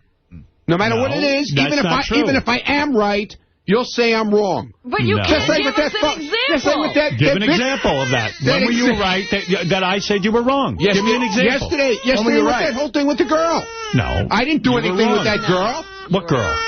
In that video that you put up. Dude, look at it again. I didn't do anything wrong. You did too. I did not. Yeah. Can I say something here? Look at this. Ron, you know I have no malice and now he's towards grabbing you. her. You know I have no malice towards you, but she Was I the only one who was lifting her up? I said it's I'm looking at it. Was I the only one who was lifting her? I said every time I look at you, you're busy with girls every minute grabbing and holding. I wasn't it's grabbing. Calm down already. Mr. Sex. Yeah, okay. All right, now what is it? Let me ask, why were you lifting her? Was she in danger of alligators biting at her feet? Am I the only one lifting her, Fred? Yes, you are. I'm talking about you. You started. Me? And I think they're trying to steady her so that you and she don't fall over. Look, watch the tape. What are we watching here? Arms around, you pick up. You remind me of O.J. Okay. Now, he's holding her just so that he can get the picture. You know, that jury wouldn't have convicted O.J. if they were staring at a tape. We're staring at a tape, you lifting a girl, and you're saying you had nothing to do with it. What are you telling me? What, am I, an idiot? I'm watching the tape. Yeah, okay. All right. So where was I wrong? All right.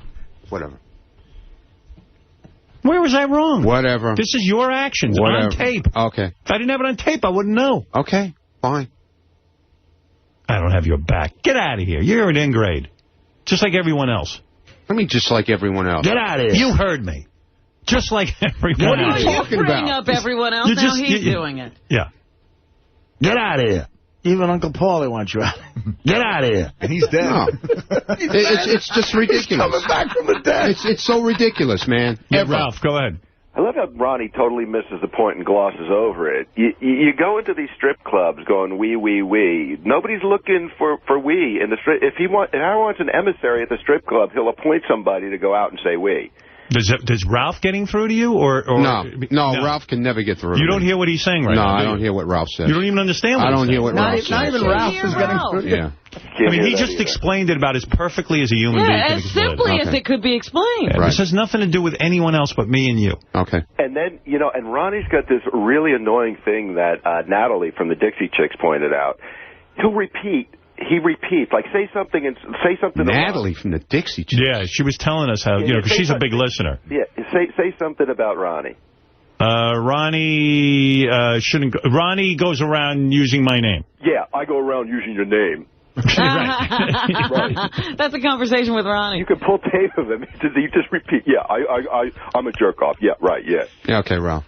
Natalie from the Dixie Chicks getting up your ass. Wow. Yeah. Who needs her? He's her analyzing us. You're a great representative of Howard also, Ralph. You know what? He does things wrong, too. Yeah, I know. Do you do shit to him? Do you take it out on him like you do on me? I do. No, you don't. You say one little thing, and then it's gone goodbye. One little thing. Yeah. Okay. Exactly. All right. Exactly. Why are you comparing what he does? I'm not comparing with anything. Yes, I'm just saying that I get chastised for every goddamn fucking thing I do. Because you do a lot of dumb shit. Yeah, okay. You know what it is, Ron? Yeah, and nobody else around here does. Again, and they don't get chastised. Yeah, okay. Rob, I'm talking about you. Okay, fine. You're on the hot seat now. Okay, I'm on the hot seat. Does Scott the engineer get yelled at when shit doesn't work? Yeah. You've never heard him yell at other people? Yeah, I've heard him yell at Gary? Yeah, but he's always yelling at me. Even if I'm right, like I'm saying. Here we go. You can't prove you ever right. When were you right?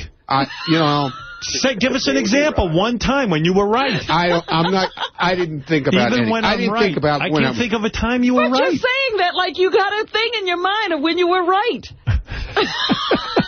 You got to have an example. I got to have an example? Yeah. All right, the perfect example was one of the examples is when I bought that car. The limo, okay? Right. Okay. When were you right with the car?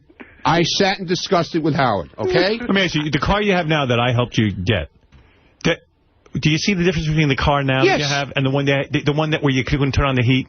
Do you see the difference? I'm not talking about that car. I'm talking about... All right, the previous one. The truck. The truck. You bought the truck. I said to you, I hate it. I went out and paid. No, I understand that. So what? I made my mistake. I was wrong. Right away, I was wrong. The minute you got in that thing, I hated it. that I was wrong. You were wrong. You were the one who recommended that to me. You said, man, if we get a truck and convert it into a stretch limo, it's going to be the greatest thing ever. I said a fucking clown car. White trash. You were wrong. But, okay, I said it was my fault for listening to you. I'm always wrong. It was my fault for listening to you, and I assumed the responsibility. I assumed the responsibility. No, I did. I know you did. Right. But, right away, I was wrong. And then the thing with the last limo, before this one, I didn't build the car. No, I didn't make it like that. But you went to a guy I told you wasn't going to know what to do. I warned you about that.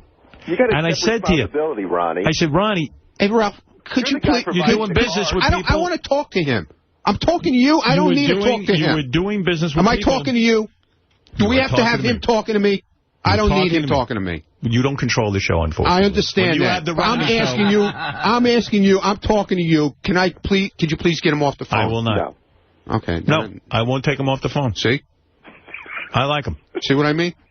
And you don't like me, obviously. I didn't say I didn't like you. Well, I'm saying it. I'm saying it. Well, because I asked you to take him off. I asked you to take him off the phone. Believe me, if I didn't like it, you'd be out of here. Yeah, I asked you to take him off the phone so I could talk to you. You're not in charge of the show. I asked you nicely. I said no.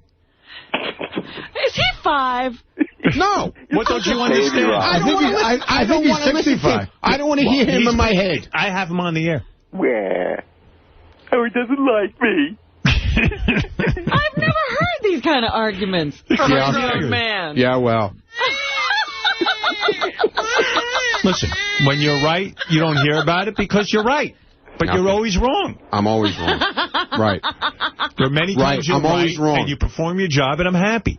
But there are times that you get completely out of control, and then I tell you about it, and you fight it. I didn't. When I said to you yesterday, when I said that, I didn't mean... I know what you don't mean. I don't need... In other words, it doesn't improve my day having you going around saying things you don't mean. You put that out there. I wasn't... You're up on stage in Vegas talking about what Howard Stern show believes in. I don't buy into what you're saying. Okay. I didn't ask you to do that. I didn't write the script. I know you didn't ask me. Nobody wrote a script. Which, by the way, Ronnie, you have no personality. You shouldn't be getting up on stage. Okay, thank you, Ralph. Yeah, and you have a great personality. Well, I don't. Everybody loves you. Everybody loves you, Ralph. Nobody loves me. No, I know. Everybody loves your personality. My personality sucks. Yours is the best. See? Because everything you do, Ralph, is the best. Jonathan, what do you have to say about this? Piece of shit. Ooh. I just want to say that he's an ungrateful piece of shit. Right, exactly. No wonder his fucking wife divorced him. He's a little mini driver. Right, exactly. He should come down there and smack you with the Come on, asshole.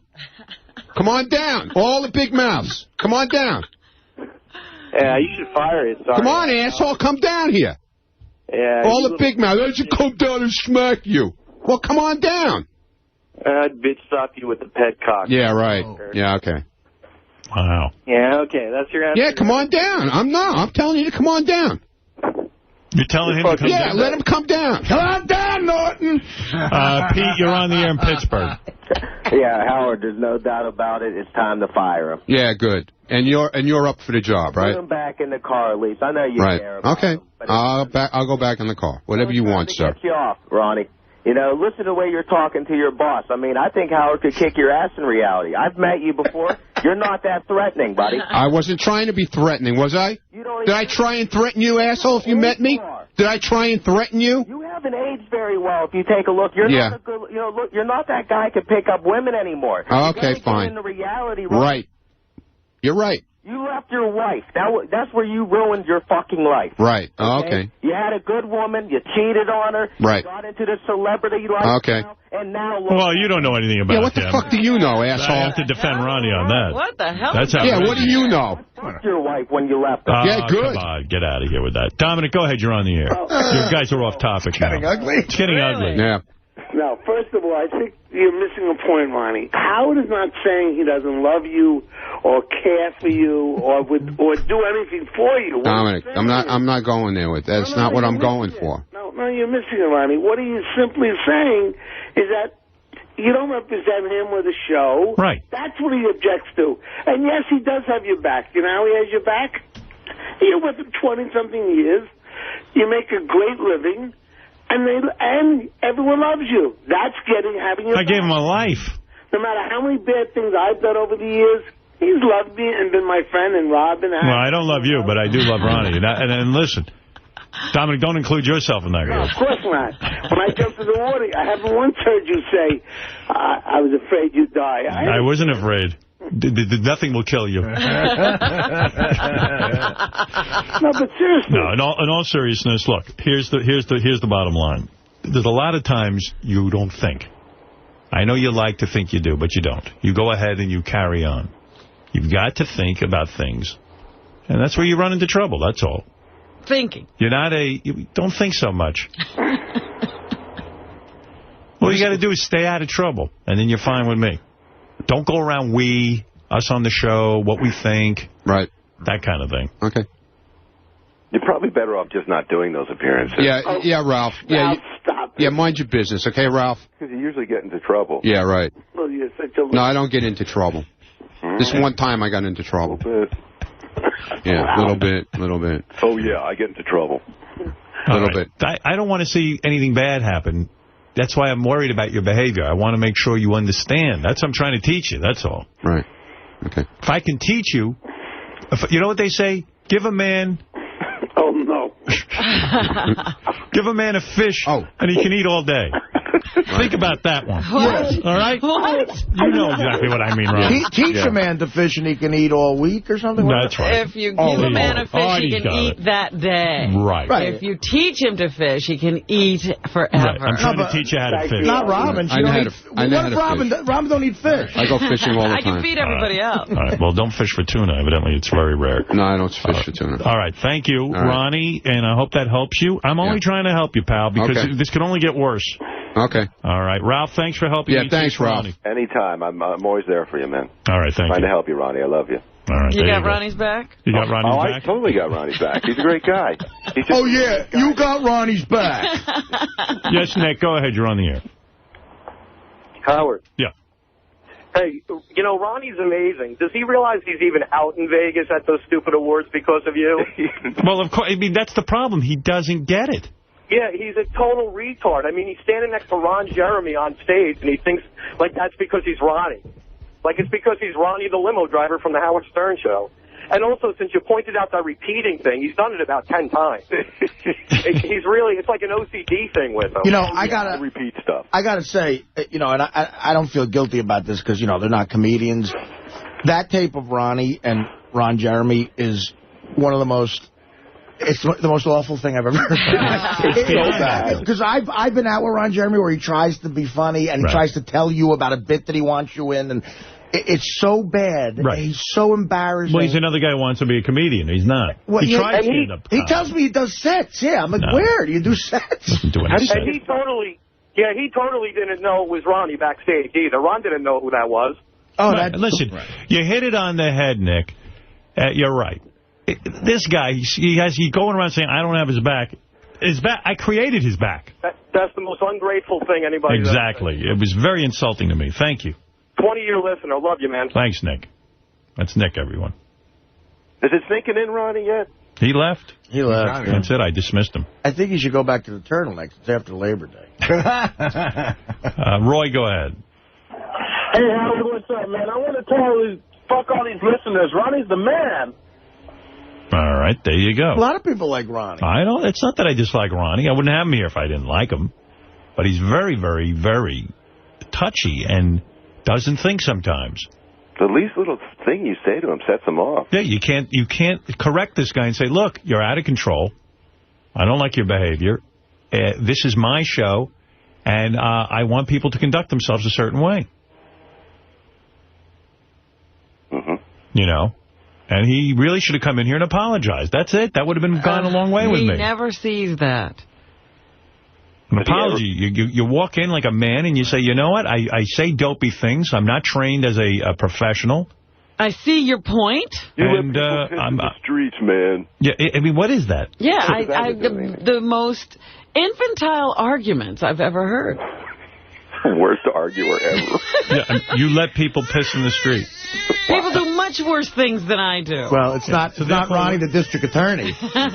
He's like a little kid. That's how I used to say to my mother, but all my friends do it. My mother would go, well, I'm not talking about your friends. I'm talking about you. I mean, it's unbelievable. But you let him get away with it. Yeah.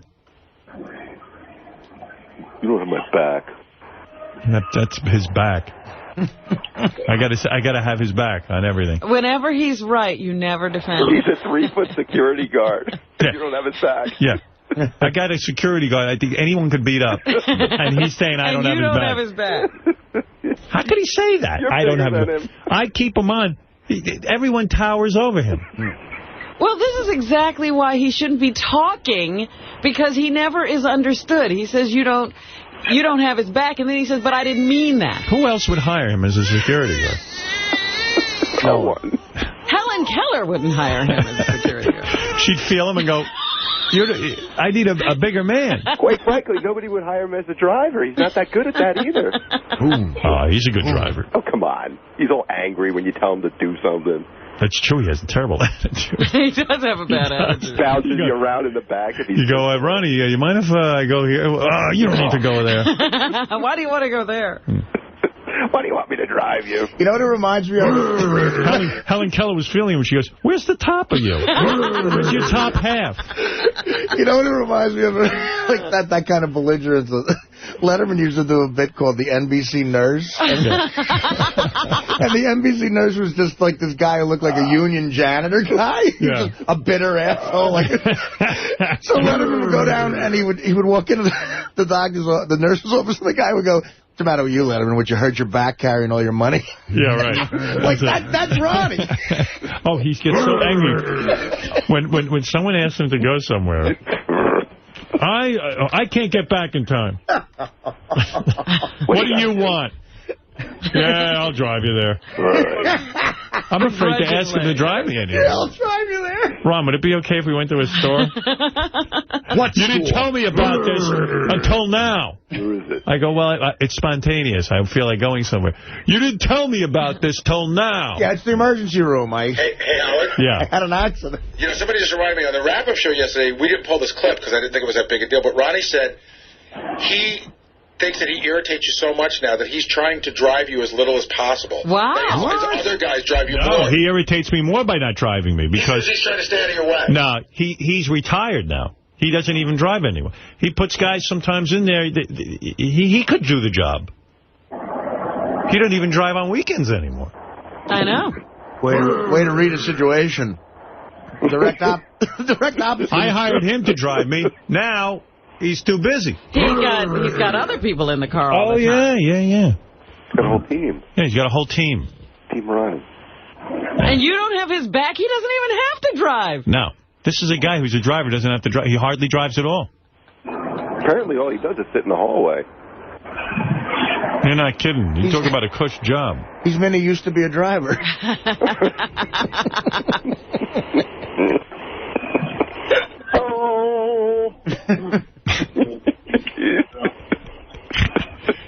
Oh, my goodness. What can I tell you? I love that argument. Even when I'm right, you don't defend me. Going to run around pointing at him. When is he right? Why would I attack him if he's right? Well, he doesn't know when he's been right. I don't know. When was I right?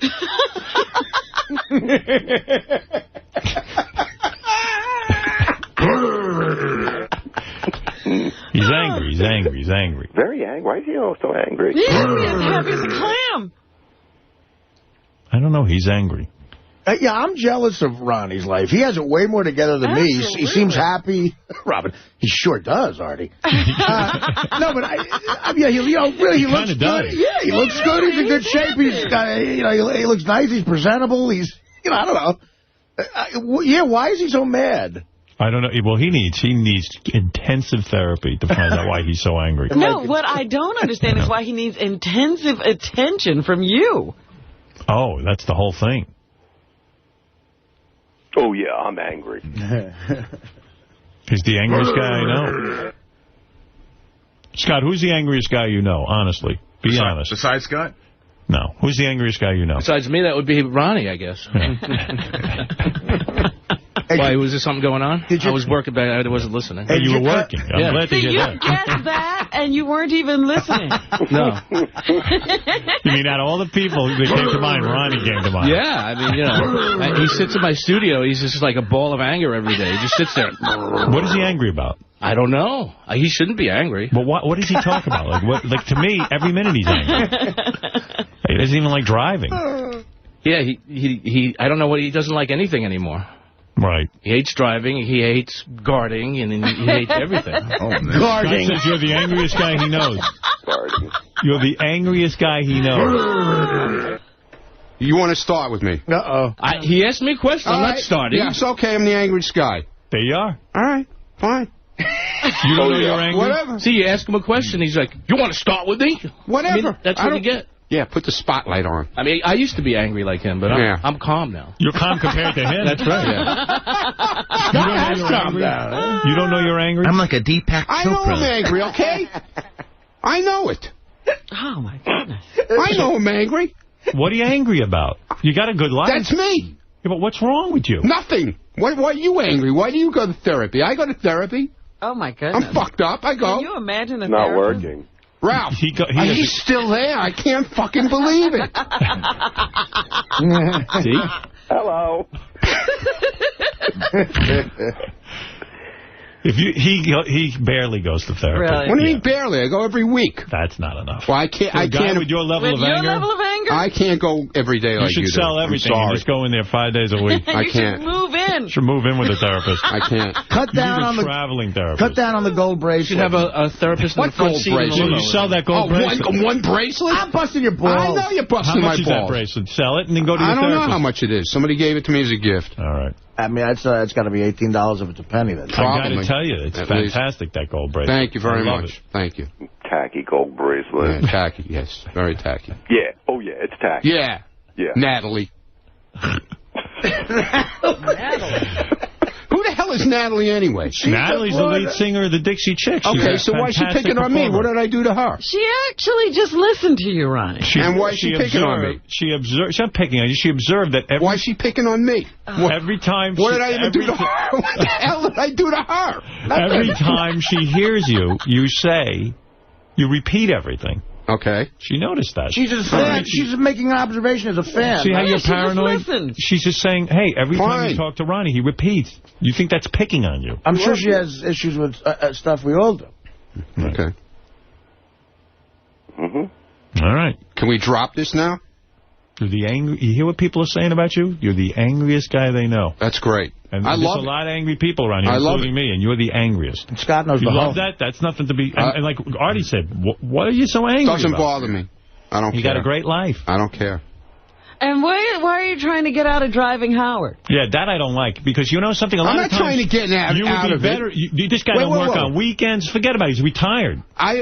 And don't say you don't drive me because you... well, you complain. He said all you did was complain. So much.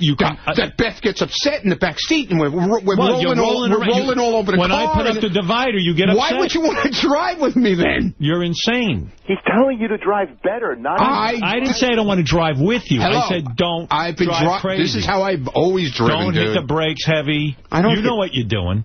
I know what I'm doing. I know what I'm doing. You're in control of the car. You know exactly when you're jolting me forward. I don't jolt I know what you're up to. What, I do it on purpose? Yes, of course you do. Because you put the divider up? You know what? If you put your hero in there, NASCAR, you would drive on that pedal very lightly. Why would I do that? You're giving me the dig. I'm not. What are you giving? What am I giving you? You're jolting me forward. Why? I see what's going on. Why? You're angry. I'm angry. Why am I angry? Because I'm driving you? Go ask your therapist why you're angry. I don't have the answer. That's what I'm asking you. Why are you so angry? Why would I be jamming on the brakes? Why? I'm back there with my beautiful girlfriend, and you're jealous. You can't stand it. You want to be in. Are you kidding You want to be in my lap. You must want to fuck me. You must be gay. Are you really? You really think that? I don't know. What's Every wrong time with we you? put up the divider and we're by ourselves, you jolt me around like the jolt. It's almost like what a little kid would do if mommy and daddy were making love. I have to get in between them. You got to be kidding me. You're aggressive. Passive-aggressive, It's your tantrum. You don't even know you're doing it. Right, I don't know I'm doing it. Pull yourself together. What do you talk to that therapist about? Yeah. Don't worry about it. You should talk about this. Okay. I bet you they'll put you away if you tell them what you're really up to. They're going to put me away? Yes, they'll put you right away. Maybe I need a vacation like that. I guess that's the only place you are right. You get to tell the story. I bet you he doesn't tell the therapist the truth, what his thoughts are. No, he tells his version. No, bullshit. I bet you hide stuff. No, I don't hide anything. You tell her you wanted a shark with a baby's head in it on your arm? I never said anything with a baby's head. I was there with you. Ralph, you were there. No, I said bones. No. I have the bones with blood. The guy said to you, what do you want? He said, I want something like a shark. I was kidding. And I go, I'd like something in the shark's mouth. Something like a baby's head with blood coming out of it. You were not kidding. Ralph, was he kidding? I said it didn't really seem like it. And then I said bones. Ronnie, no, you got embarrassed when the imagine this, the tattoo guy goes, oh, please. I don't think I can do that. That's too disturbing an image. No, they'll do anything. They tattoo guys' faces. and Ronnie goes, I mean, not a baby's head, bones. No. Did I say baby's head? I was there. You can't tell me I was wrong. I was joking when I said it. Joking. Yes, I was. There was no laughter. Just like, hey, baby's head in the mouth. You know, something like you were embarrassed to like say you remember that far back. Like something like a baby's you remember head. that? Yes. I'll never. It's the most disturbing thing ever, next to the Holocaust. We all looked at each other like, what the fuck is this guy talking about? And you go, well, maybe something like a baby's head. And the guy goes, what? No, he did. And he goes, I can't do that. And you went, no, I don't mean like a baby's head. I mean like a bones. I was there. I saw it. I saw it go down. I said, listen. What does bones mean? I even called the guy inside. Bones. He said, is like this guy... the shark ate something. I remember you. And it's spitting out the bones with blood. I remember the whole time. Well, that's what it is. I didn't say anything about... I said baby's head joking around. I remember the whole thing. I didn't get a baby's head. I got bones. Dude, I'll tell you how much I remember about your first tattoo. Remember we're there, and the guy goes, I don't know if I can tattoo this guy. He's got moles. Yeah. And then I said, can you turn the moles make it look like the beach, and there was rocks on the beach? Do you remember that? Oh, God. I was helping you out. You talk about having your back. He wasn't going to give you the tattoo because you have too many moles. And I said, can't you work with the moles and make a beach setting for the shark? He didn't make a beach setting. And then make the moles look like rocks on the beach? No. Did I say that? Yeah. Did I come up with that idea for you? And then he did the... Rocks on the beach. The moles became the rocks on the beach. Right. What beach? Well, he turned out... There's no beach there. No, there's otion, and it looks like shells.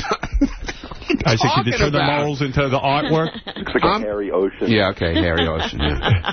I even said that, that hair, because he goes, this guy's so hairy, I got to shave him down. I go, can't that be seaweed when it goes back in? Right.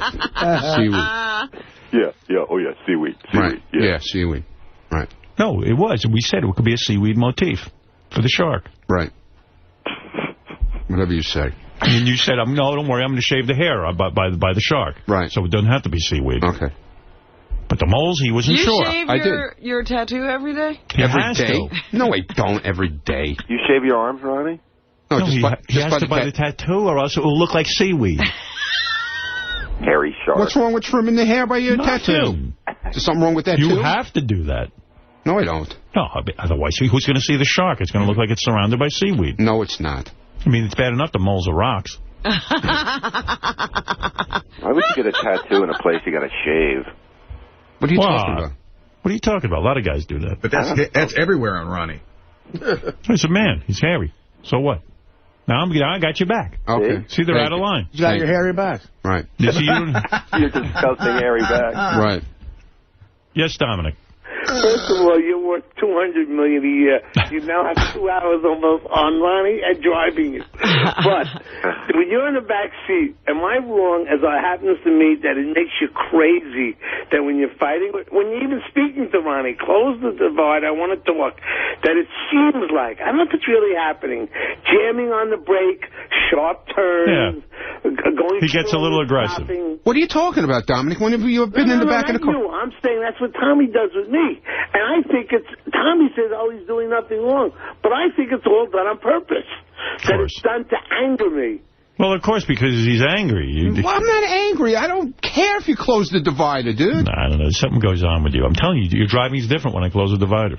It is not. Yeah. You don't think you're a little passive-aggressive? No. You don't think it's like, look at him. Absolutely not. Sitting in the back there. Big shot.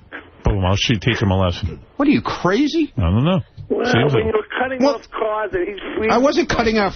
Listen, I'm driving in New York traffic. You get cut off every 3 seconds. All right, thank you, Dominic. All right, enough of this. Look, yeah, really, enough of it. Look, we have to straighten you out once in a while. Yeah, okay, fine. Fine. Are you straight now? Yeah, oh, yeah. You know you get out of control. Yeah, I'm straight. Believe me. I'm straight as an arrow. Good. I'm glad to hear that. If you want to apologize to me, I'll accept it. Apologize for what? See? For what you did at the strip club. I didn't do anything. Strip awards. The award show. Saying, wait, that would have been a manly thing. You walk in, you go, hey, Howard, listen, I got carried away. That's it. I'm not going to do it again. That's it. That's all you had to do. But you fight me. You say I don't have your back. I got your back more than anybody on this planet. Okay. You still won't apologize. No. All right. Thank you. All right. All right. Apology accepted. Have a nice day. Say you're sorry, Ronnie. Ralph, please, could you just get out of my head, please? Can you just say, Howard, I'm sorry, I didn't mean to do that. Leave him alone. I wasn't trying to hurt Howard in any way, and I never do. All right, okay? Thank you. I'm not like you, Ralph. I'm sorry. He's not a user, Ronnie. He's not. I didn't say he was a user. No, I said you're not a user. No. No. Maybe a little bit. No. Not at all. A little bit. All right, thank you, Ralph. Okay, Ralph. Yeah, now you can hang up. Thank you. He's such a child. Shit. Well, Lisa's going to interview him about this past hour and a half, and I think that'll be good. I mean, are you going to call your parents, Howard? Oh. About the ISDN Oh, you've been putting that off. Oh, that's such torture for me. You got to call. I know. Gary told me I got to do it today. Yeah. Tattoo shop. I'm Scores Man. Hi, how are you? All right. Scores Man, got a tattoo. Hold on. Douchebag. Hello. Scores Man, got a tattoo. What can I do for you? What do I do? I'm Scores Man, you fucking fool. What do I do? Hey, yeah, I don't know who you are. I don't give a fuck who you are. I'm Scores Man, damn it. And I'm about getting drunk. I'm about having fun. I'm about having a good time. I'm about meeting girls. I'm about meeting guys. And whoever doesn't like it can go fuck themselves, because that's what I'm all about. I'm Scores Man. And that's what Scores Man is all about. 1531 highway. I got your bitch right here in my pocket. Come on. Cocksuckers. Tattoo shop. I'm Scores Man. I'm taking care of business. I don't know who the fuck Scoresman is. Scores Man, got a tattoo. Yeah. I'm glad you got a tattoo. You come over here, you get my fucking fist in your face. Cocksuckers. You a goddamn cocksucker. I'll beat your goddamn ass and put my dick in your mouth, bitch. Douchebag. Yeah, douchebag. Fuck all of you who are jealous of me. You're all jealous. You're all fucking jealous. Fuck you. Don't call back, bitch. Tattoo shop. Scores Man is about having fun, motherfuckers. You don't like it? You can go fuck yourself. I'm gonna beat your fucking ass, cocksuckers. All right, well, thank you, Ralph. Okay, we have to take a break. We'll hang on the phone for that. We'll be back right after these words.